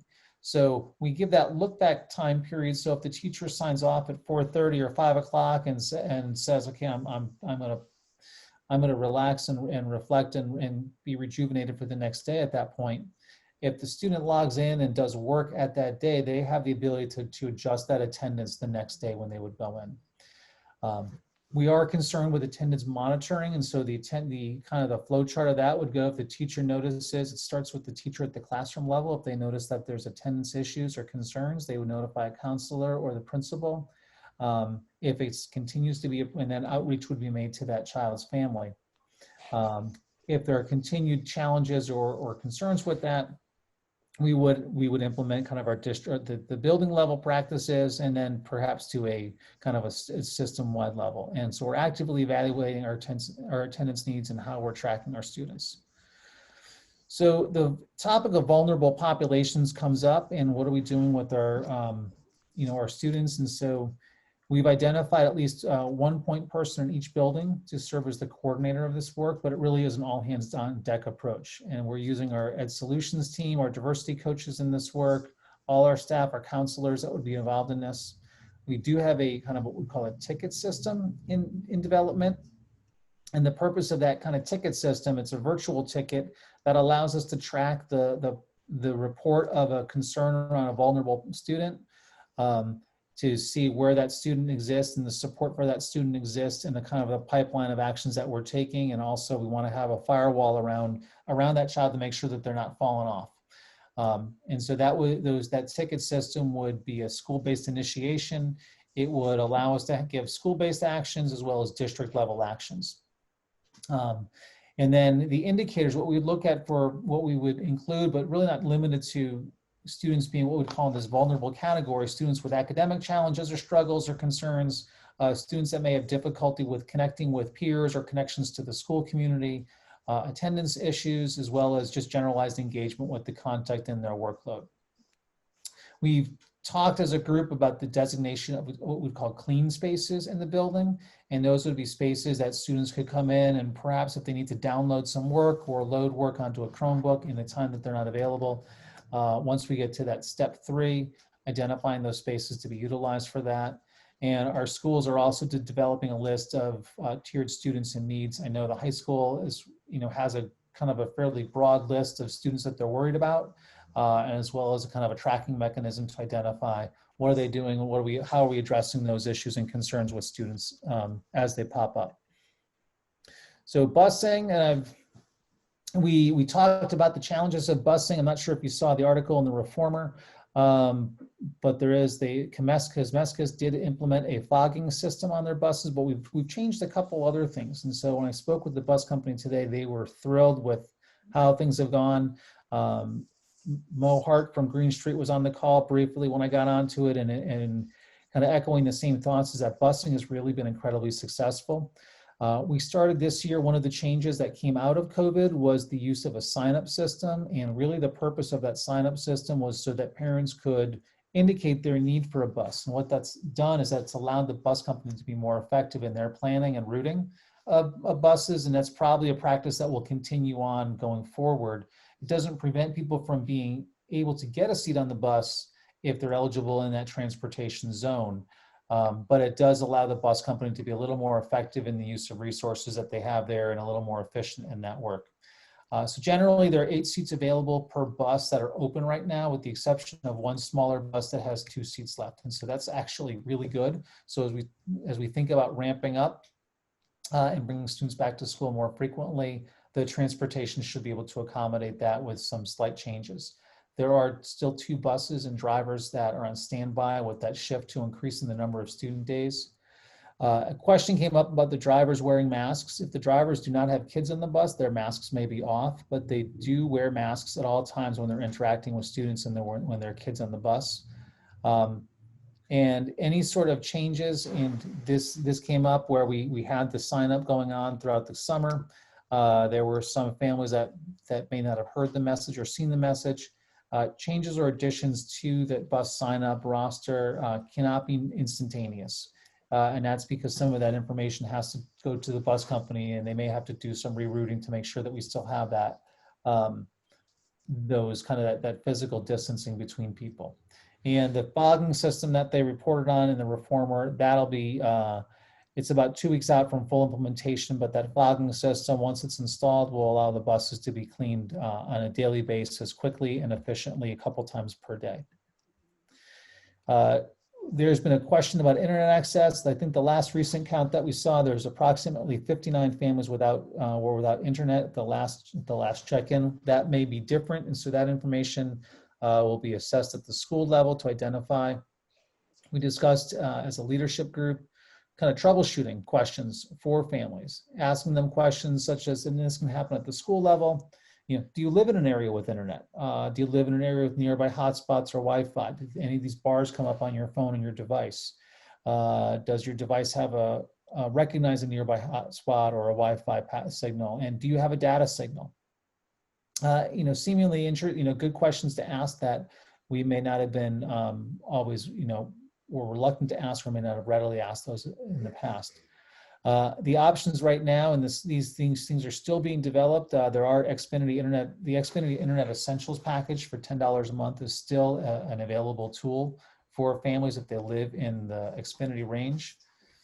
The use of local Xfinity hotspots, and the Department of Public Services does have a fairly comprehensive map that identifies the local areas with free and funded hotspots. And those are government-funded hotspots where families would be able to log on. It might be the town hall or the library or other places of that nature. And we will be posting all of that and links to those items on our website. And some of our challenges that we've seen, and these are the kind of the bigger items, the things that, you know, kind of our reflection in terms of what we're looking at and some of the things that are at the forefront of our mind and not necessarily the post-COVID work that we have to do. We do know that remote learning with our youngest students is challenging, and some of our primary grade teachers are exhausted through the work, and it's work that Deb and Paul and Brian and Lily are continuing to support and really engage our teachers in how can we create the most effective environment for those students and teachers to be successful. Our ability to secure substitutes is a challenge. We're continuing to work on that. We had one of the superintendents in our region asked our superintendents group, you know, what do we pay? And, you know, we're kind of right on the mark with what we're compensating substitutes. It still makes it difficult to secure substitutes even when we're kind of competitive in the region. Staying the course is a challenge. You know, we've just started the school year. We know that we have a lot to go, you know, a lot of growth. We've set up a framework where we can be nimble and reassess and adjust as necessary. But staying the course, there's a lot of, you know, we are working as fast as we can to support our students and support our families, and so that we can, and so that everyone can learn. The structures of support for schools, we're continuing, as I said, to adjust and adapt as quickly as possible. That transition planning is a challenge that we're starting to think about, and that comfort level with increased close contact. We're going to have to assess that, and that will definitely impact what we're able to do and how quickly we're able to bring students back into the building more frequently. Meeting the needs of vulnerable students is a topic that we continue to talk about in almost every single leadership meeting. And we're in, whether that's at the broad leadership group or at the secondary or the elementary groups. Our community commitment, and I mentioned the Smokey the Bear story from growing up, where only you can prevent forest fires. This is a message we've heard loud and clear from the governor and from other folks, that this has to be a community embracing of what are we doing to reduce the virus spread. And this comes down to masks and hygiene habits. It also comes down to managing those travel restrictions for leisure travel and quarantining when coming back from red zones and yellow zones, and making sure we're following those guidances from the agency for community development.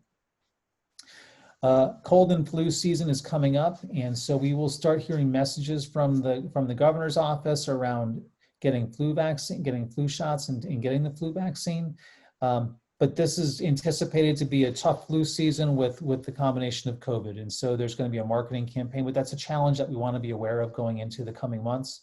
And then policy. We have a lot of policies that are coming out of the post Act 46 combined with COVID that we're noticing things that just have to be addressed quickly, and making sure that we're all able to maintain our focus on those eyes and keep our eye on the prize so that we can meet student needs when we come upon new knowledge.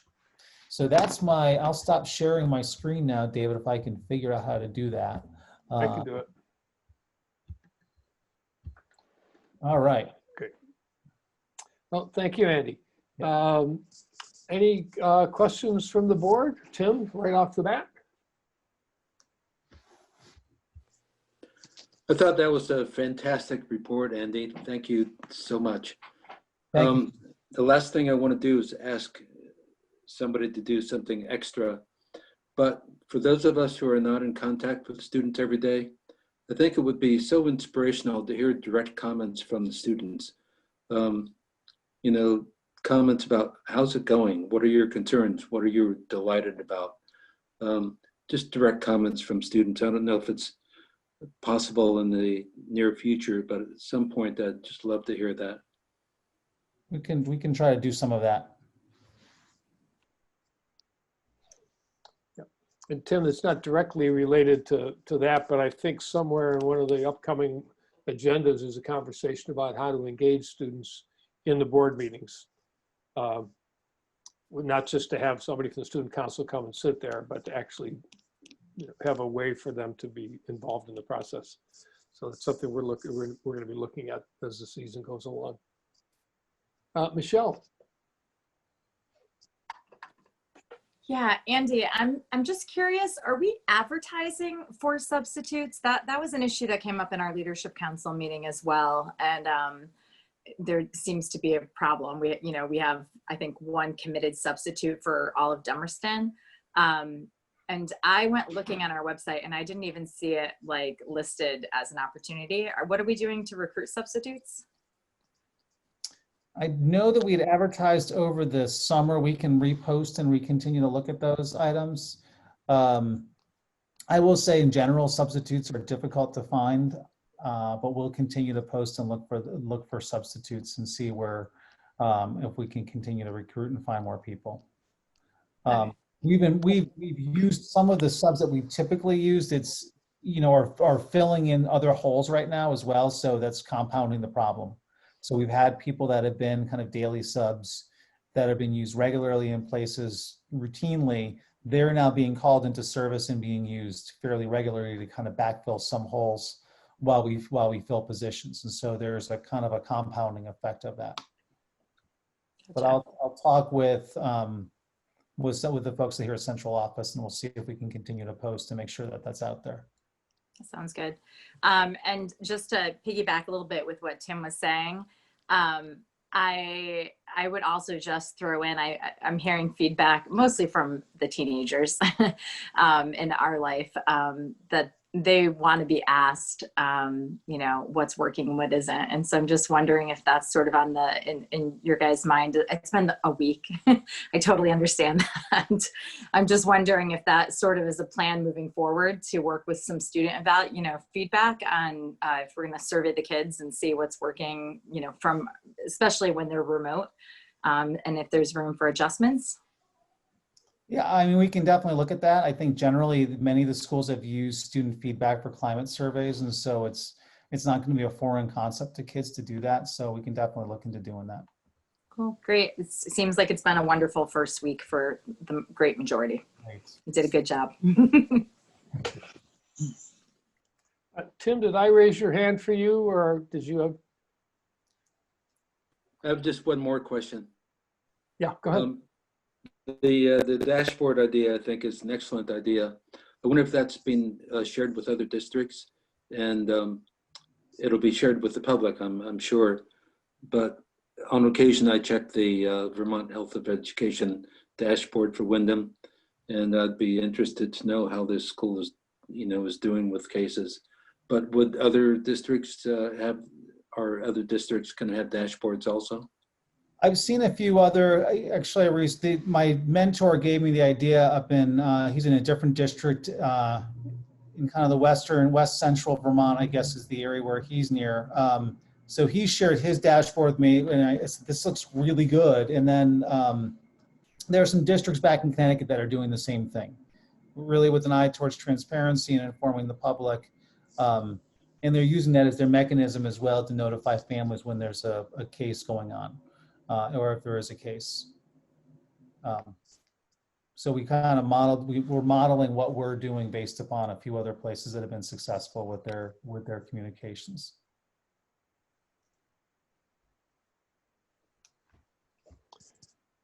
Any other questions, administrators or the members of the public? Any questions for Andy, or clarifications or additions? Lisa Munoz. Hi, this is going to be a small question. My son attends Penny Central.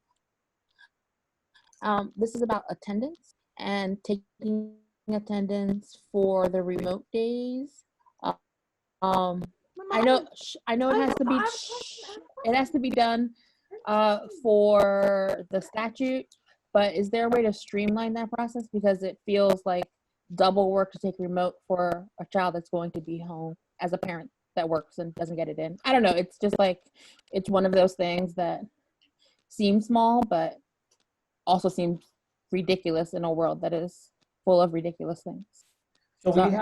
So we have to have 51% of our kids involved in school for the school to be considered in session. And So so attendance fills a statutory component, but it also serves as what I'd call a universal screen to say, here's a line that we're trying to meet, here's a threshold. And if a student falls below that threshold, it's an indicator that we have to give it a closer look in terms of what's going on with that student and how can we kind of provide some more supports for that student. So it serves a couple different purposes. And so the statute, the way the language was written in the spring, was really intended to create a little more space for students that might be doing work asynchronously or kind of offline at different points of the day, as long as they're doing something that has to do with school. And they designed the policy based upon what the other practices were already in place with things like a page in the legislature or a student internship. And that was really designed in a way so that students had a little bit more flexibility, but we want to make sure that we're clear that kids are also finding a way to engage with their work in that day. So I understand that and I agree with it. I'm saying if my child is 8 years old and I'm just filling out a Google form, you really have no idea what he's doing. So, it's like I understand the trust on the parent and that the child is engaging in something. Yeah, I know. But it's like not really a threshold, because how are you checking? Nobody's checking in on them. I know this is one of the things that we tend to conflate attendance and engagement sometimes. Yeah. And attendance does give us a screening tool for our kids doing the work or participating in school, but certainly attendance doesn't always equate to commitment or high level understanding or conceptual kind of cognitively complex work. But it's unfortunately it's what we have at the moment, and we're all looking forward to a post-COVID world where things are a little different and kind of more back to a routine. So I appreciate the efforts. We know that it's not, it may seem cumbersome, but it does help us fill a couple of needs out that are critical. Thank you. Ruby? Ruby McAdoo, Putney Central School. Andy, thank you very much for that presentation. As a parent who's been kind of watching the school board and being involved as much as possible, that level of information is really helpful. So thank you very much. One thing that I had a question about, you mentioned focus or a priority being focusing on school community connections and developing a framework for maintaining those connections. I wanted to understand, it's great that that's a priority, and it sounds like within your staff and within the district in terms of teachers, that's a real focus.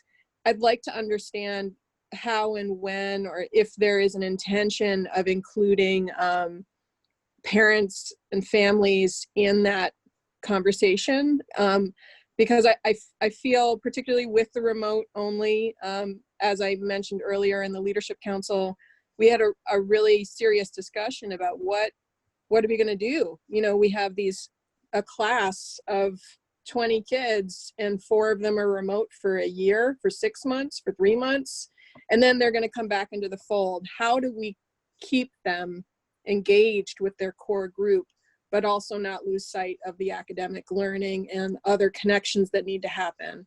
And so I'd really just kind of encourage you to, at some point when you have air to breathe, thinking about this question of how to engage parents and families in the work that you're doing. Yeah, no, thank you, Ruby. And then I would just, we've had a couple other conversations with families to be, and it is a concern. I'll share that's a concern. And as a person that worked in magnet schools with kids from 30 different communities, it's possible to keep kids together and kind of connected to their peers in their hometown. I think that we should also have kids try to put a positive spin on this as well for our remote kids, especially when they're paired with groups from other schools, that this is a great opportunity for kids to meet other students that they never otherwise would have met. Maybe in middle school, maybe in high school, but this is really where the power of this kind of a unified district and supervisory union comes into play, because we have kids now meeting each other from Guilford and Putney and Vernon all coming into contact with each other, that they may not have done so. And so while it's different, all classes, develop their own unique relationships. And as the years progress, and we're literally 3 days into the remote groups kind of getting together. So we will keep an eye on it as well. And I know that the schools are still thinking about how can they do that and how can they keep the groups together.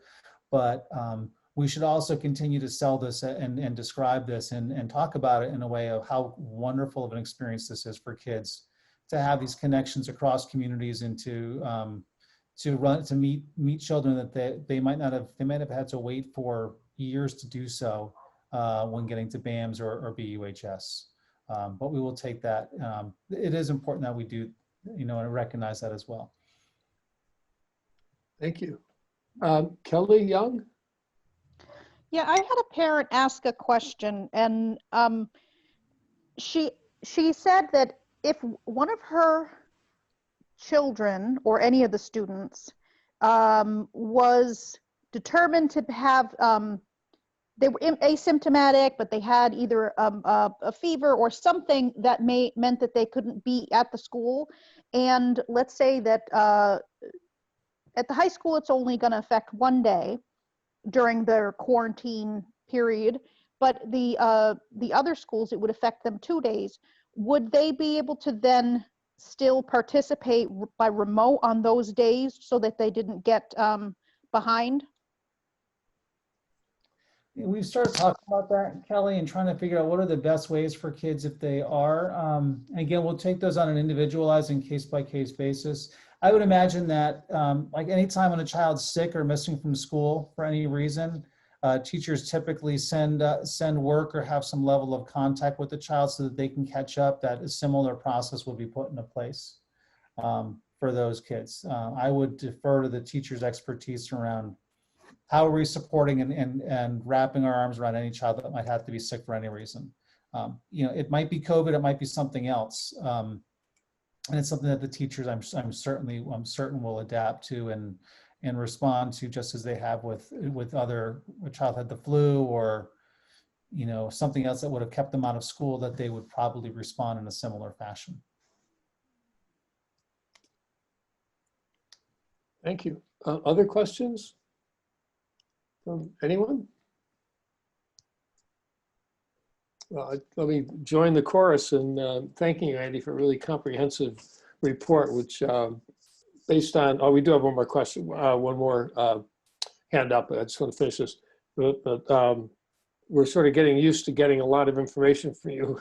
So as it becomes available, we get it, and it's really kind of nice. And having information compared to in July when we just couldn't, there was nothing to give and nothing to share, and people were really nervous, and it was a really intense time, and it feels very different now.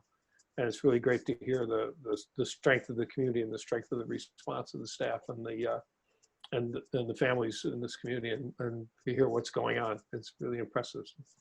I'll join everybody in thanking you. Well, and Tara Castine has a question or comment. Yes, thank you. Thank you for giving us that overview, Andy. My concern is when we say selling this to the students, I think we're missing a part of the history of this school district, and that is that 2 years ago, most towns voted no to a merger. And when we look at saying to those parents that we're selling them on being part of the larger district group, we're disqualifying the voices that are saying, we didn't want to merge. We understand that they're all going to end up at the high school, but I want us to remember that there are values and expectations from each school that need to be heard. And the voice of many people in Putney who are part of the remote cohorts is that they still want to be involved with their local schools. And I think that, yes, we have been in triage mode where we have been making sure that we're providing an education and getting kids back in school. But I think that we also have to look at the future of what happens when we never reach step 3 in this school year. And how do we include, as Ruby said, those students in those local cohorts, and not forget that next year when we go back to school, there's a possibility that they'll be back with their classmates from their local schools and haven't had any interactions with them. And that's sad to me, because Putney and Dummerston and Guilford and Brattleboro all have very distinct neighborhoods and kids and thoughts on being in school. And I think that it's an important part that we should start to evaluate as we move forward in this getting our kids back into school. Thank you, Tara. Deb Cardane? Yeah, I just want to speak to this. I'm working closely with this crew of remote learners, and I want to just make sure everybody knows that's high on our priority list, as well as reinforcing what Andy said. I think selling it is maybe maybe another word would be to recognize it as an opportunity to cross over communities. But Tara, I really, really hear you, and I want you to know that, I mean, we had multiple conversations today amongst the teachers and with the administrators that are involved in pulling this plan together and giving opportunities for kids to remain connected to their home schools was a high priority on that conversation. We don't have answers yet, but they're in the works, and so just great. Thank you.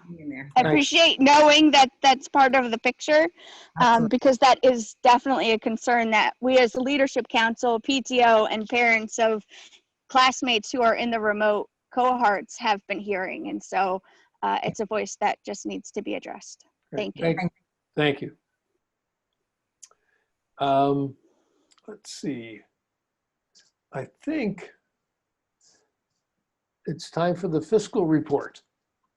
Frank, I'm sorry you had to sit waiting all this time. I'm not sure how we're gonna, maybe we should put this higher up on the agenda so you don't have to wait. Usually we have unfinished business and new business that takes up our time, but things are changing, so we probably ought to take a look at the structure. I'm sorry you had to, I know you love hearing all this stuff, but it's a lot to ask you to work all day and then sit for a couple hours at a meeting. So if you would,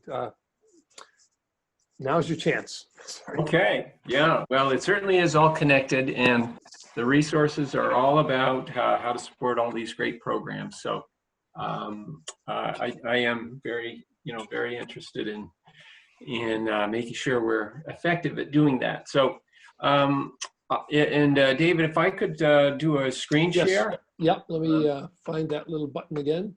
Okay. I think it should be up. You should be able to. Very good. I did have Barb at least 3 documents on the right under the board agenda. So if you wanted to go online and look at the same document, it's available. What I thought I would do is, as we head in toward the budget development process, and knowing that the agenda has been as it needs to be, very much on program and opening school and all the things that the agenda has been full with, I thought it would be helpful, and it was under your suggestion, David, that we start looking at the frameworks of the financial reporting, so that as we get into the details of the budget development, people feel comfortable with navigating the information. So I thought I could spend maybe 10 or 15 minutes here with a general overview, and then That'd be great. Okay, and then we can get into as much detail down the road as you would like or not. So this narrative overview is just a single page.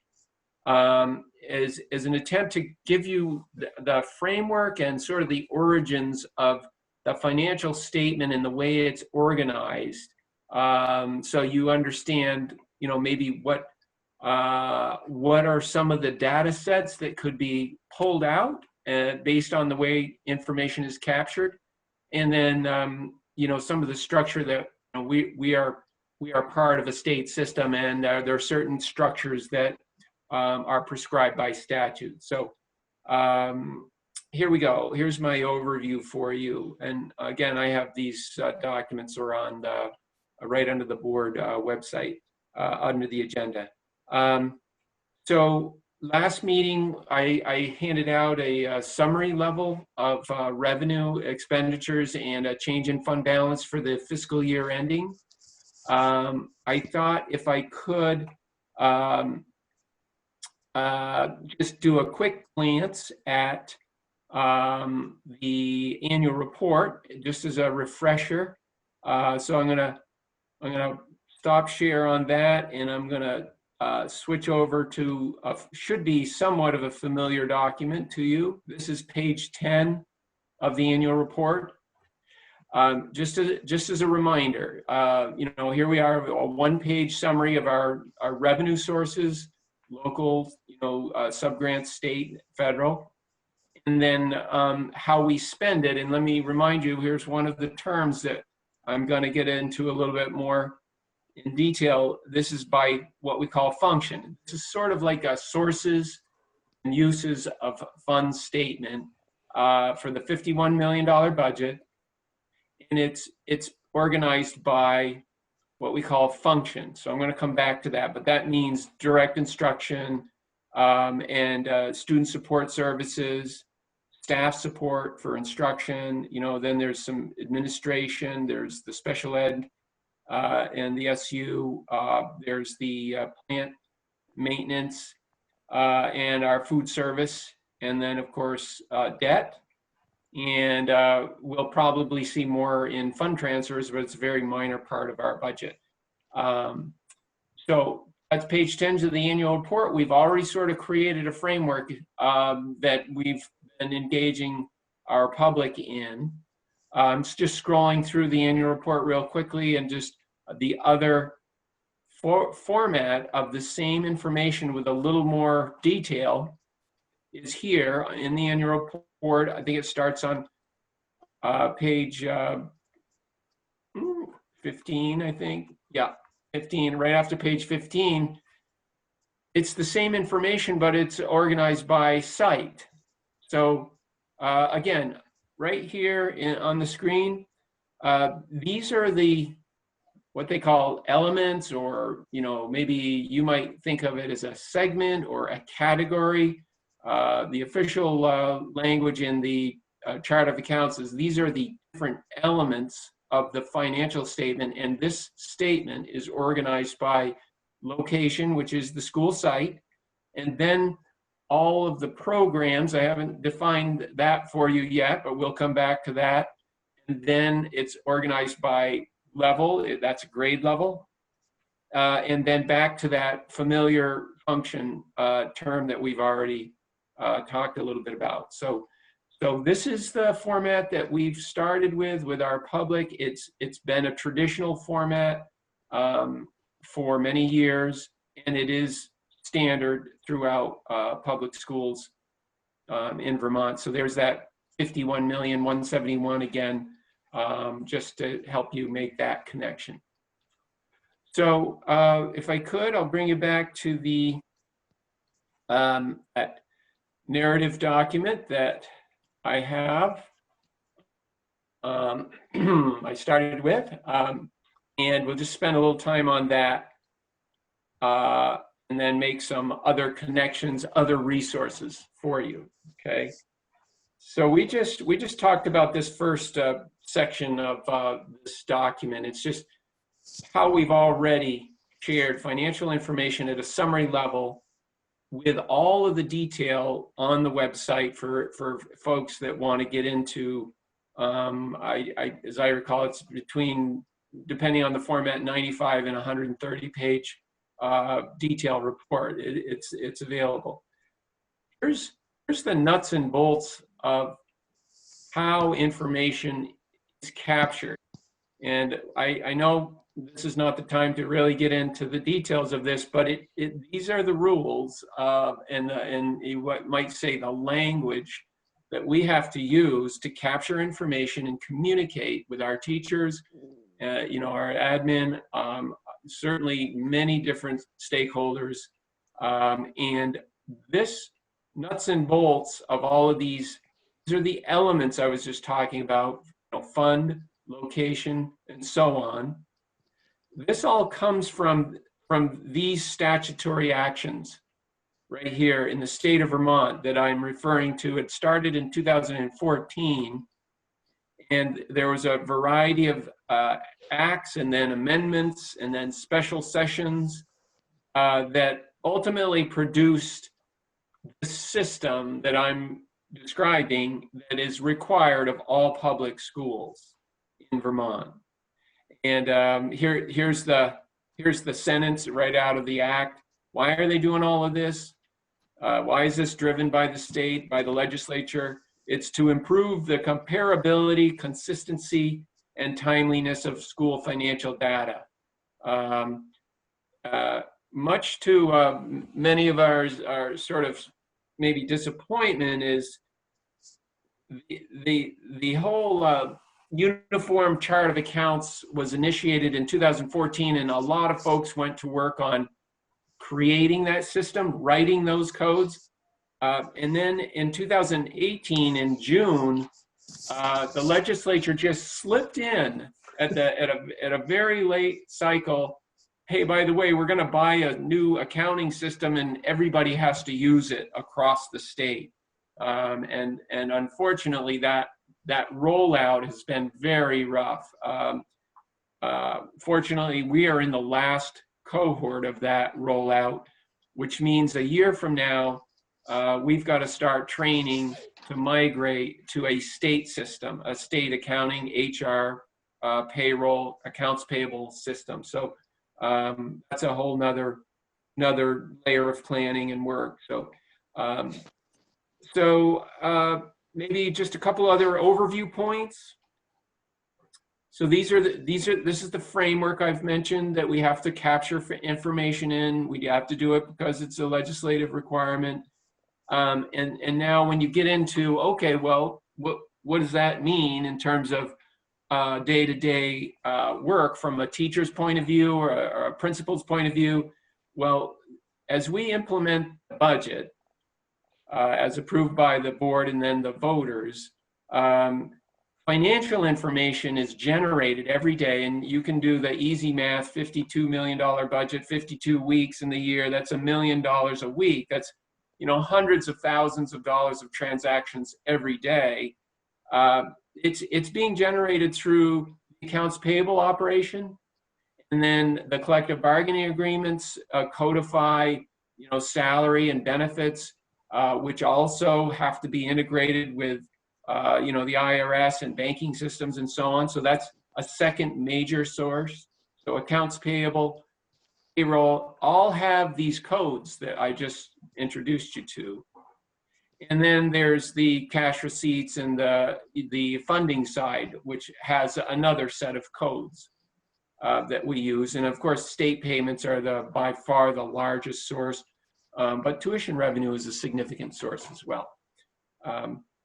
So, here, I'm almost at the end of my broad overview here. So, we've got this system, we've got sort of a transition ahead of us, mandated by the state, but we take all of this and we report financial information, we analyze, we pull it apart for a variety of stakeholders, right? And of course, the most important is the school board and our community as we engage in planning and budget, making the case as to why we need the resources for these programs that we've been working so hard on. And our major data consumers are the Agency of Ed, the IRS, the State Treasurer's Office, the Department of Labor. A very long list of interested parties that will draw this financial information in a variety of different formats. But we're prepared to respond accordingly. So I've given you this document just as a reference if you want to go back to it. Also on the right under the board website is the preliminary financial statements that I had handed out last meeting, and they are again in that in those two basic formats, a functional format and then the object format. So there's my sort of the beginning of an overview, and then I did want to share one more resource for you. Don't expect we will get into it tonight, but for those of you that are interested in details of how things are codified, I'll share one more document here. It's the actual specification developed by the state of Vermont with a lot of input from business managers. Some of you board members will recognize this. This is a document that I shared last budget season and probably shared it the budget season before that. It's the definitions of all of those details that we must use. So this is the Agency of Ed's Uniform Chart of Account Specifications. We have to take this data. We're obliged to take these structures and these definitions and integrate them into our accounting system. And all of that said that I described, accounts payable, payroll, and the cash receipts, we codify every transaction, that $1 million a week with these codes. And as you get into any of the codes, some of them you'll recognize, like the fund is, you come down here on the bottom of this thing, it tells you, what fund is appropriate. The one that we spend 99% of our time on as a board in the administration is the general fund. But there's also a special revenue fund, there's capital funds. We do have a fair amount of interest in capital funds. There's the special revenue funds is like EES. And then we have endowment funds and a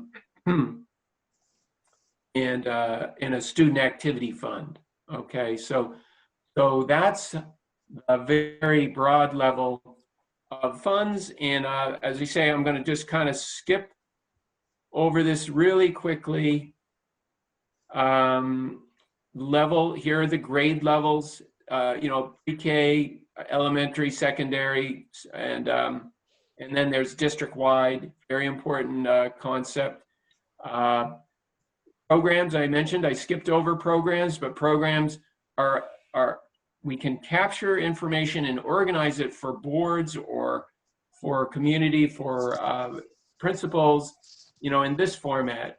Special education programs can be the food service programs. The biggest program, of course, is regular education. There's an academic summer. I know at one point early in the SD's existence, we were looking at this specifically, these academic programs. It's easy for us to pull information as you look through this and you see something that you're interested in. It's easy for us to pull program information out of the $51 million in transaction because of the way things are organized. Here's the function codes that we have spent the most time on talking about. This is the details. At the high school, we have curricular areas of function codes, and then it goes on into the, as we said, support services, the nurse and so on. All of these are codified so we can analyze it. Here's our grade levels. I've already mentioned. The last thing I'll mention is the object code. Another area that we spend a lot of time on analyzing. This is salary, benefits, supplies, professional services, equipment, debt, those sorts of things. It's all codified in this list of specifications. And these are all in our accounting system, and they are how we communicate connections to programs, to student programs, ultimately that our taxpayers fund. This document is on the website as well. It is under the, if you go to the central office and then you go finance, you'll see all of our audit information there, budget information, and this document is also right there on the website. So that's a very broad overview that kind of gives you the framework. And I was thinking maybe the next meeting, we might just talk about how the funds interface with each other, knowing that the general fund and fund balances is so critical as we start the year. What do we got in the bank? Who do we owe money to, and what's left over? And then to the extent we've reserved money for, say, the academy school, how does that interface with the future budget development process? So I thought maybe we could start with that, maybe next meeting, and then go in whatever direction the board wants to go into in terms of the functions, objects, programs, grade levels, and so on. Thank you, Frank. I just typed that into the calendar for next week, so we'll do that, and we'll see if we can't figure out a way to have it happen a little earlier in the meeting too. Sure. Okay. I also, well, there's a lot of information there. When the 14 or 16 or however many digit code shows up, it can be really confusing, but it really does. I think you explained really clearly. It makes it possible us to really organize the information pretty much any way we want and find out anything we need to know about how we're spending our money, which is, it's complex, but it's also really valuable. Yeah, it is. And the system has evolved. It took a tremendous amount of work to migrate from 7 separate entities now to the 3, and then at the same time integrate this new accounting system, code system. But we've done it. Last year's audit was solid, and so far this year's audit is going well. We'll see if there are any adjustments. I'm not anticipating anything, but the central office staff has just done a tremendous job. It's taken enormous amount of effort to get here, and I'm very, very pleased with the work that the team has done. Great, thanks. Any board members, if you have any question whatsoever, little question, big question, clarification, anything, please, ask now. And it's every single question is going to build everybody's understanding and everybody's ability to be able to comprehend this work as we go forward developing this budget. So I encourage anyone that has a question, please ask now. You knocked it out of the park, Frank. Oh, Sean does. The finance committee guy's got a question. Well, it's really just sort of a comment, and that would be, the multi-level. It's state level, it's the agency of education. It's all these different levels, and I really would like to just compliment Frank on his ability to pull it all together in a way that is so organized. I've been on the board for a long time, and I don't understand it all that what you just showed us, but just having a view of it, having a picture of it, is incredible. And it also makes me think that it really represents sort of a layer of statewide education spending, which is so important. The equity statewide, and all these different functions and the way it's laid out, it's a way of actually having a big picture of how education in the whole state is implemented in an equitable way. And so I just like to say I think it's pretty amazing to be able to figure all that stuff out, and thank you. Figure it out and explain it. So effectively too. One other, just a quick comment, David, is that yes, we're looking, administrators, business managers, we're looking forward to the state finally sharing this data, because we know that there are patterns of spending that are associated with really successful schools. I've done my own research as part of my UMass doctoral program that it is amazing when you do have good data and you look for those correlations. It really is so informative to learn from those systems that, a few years ago, it was all about making sure that students had access to student services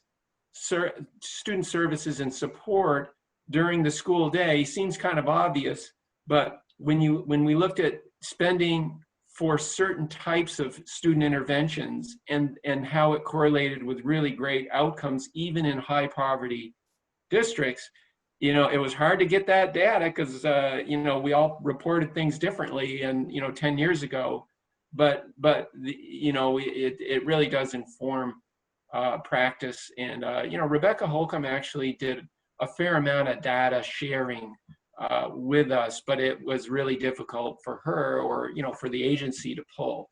And that is the point, Sean, just as you're pointing out, we really should be much better informed and learn from each other, really accelerate our response to good practice and put it in place. At all levels of the system, sharing those practices and putting them in place. Great. Thank you. Any other questions? Also, one other thing, I didn't forward the financial statements for FY20 at the last meeting when you talked about them and presented them, and I think people got a pretty good presentation, but I did send them out earlier and asked if there are any questions for people to bring their questions. So I just wanted to see if there are any questions about those two documents that we saw on September 2nd. Seeing none, I think we're all set. I bet we haven't gotten a reimbursement check yet for the COVID expenses. Yeah, we're really disappointed at how slow things are going. We have over $500,000 spent. We submitted a budget for $980,000 in reimbursements. I had some correspondence with Becca Ballant, our legislator. Mm-hmm. She's saying that she's checking in and trying to make progress on breaking the log jam up there in Montpelier. So I'm confident it's going to happen. But it's just disappointing that we're 7 months into this and none of us are getting reimbursed yet. So. Okay.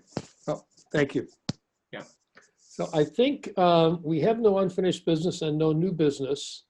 Is there any public comment on non-agenda items? We don't typically respond or take any actions, but if anyone would like to address any items not on our agenda, this would be the time for that.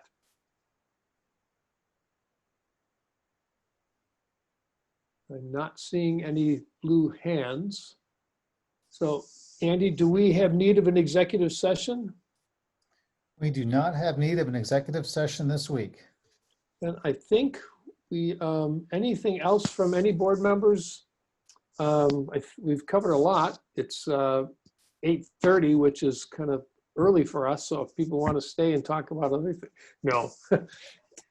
I'm not seeing any hands, not hearing any voices. So I'm going to assume that we've completed our business, and I would call on Ann to take us out.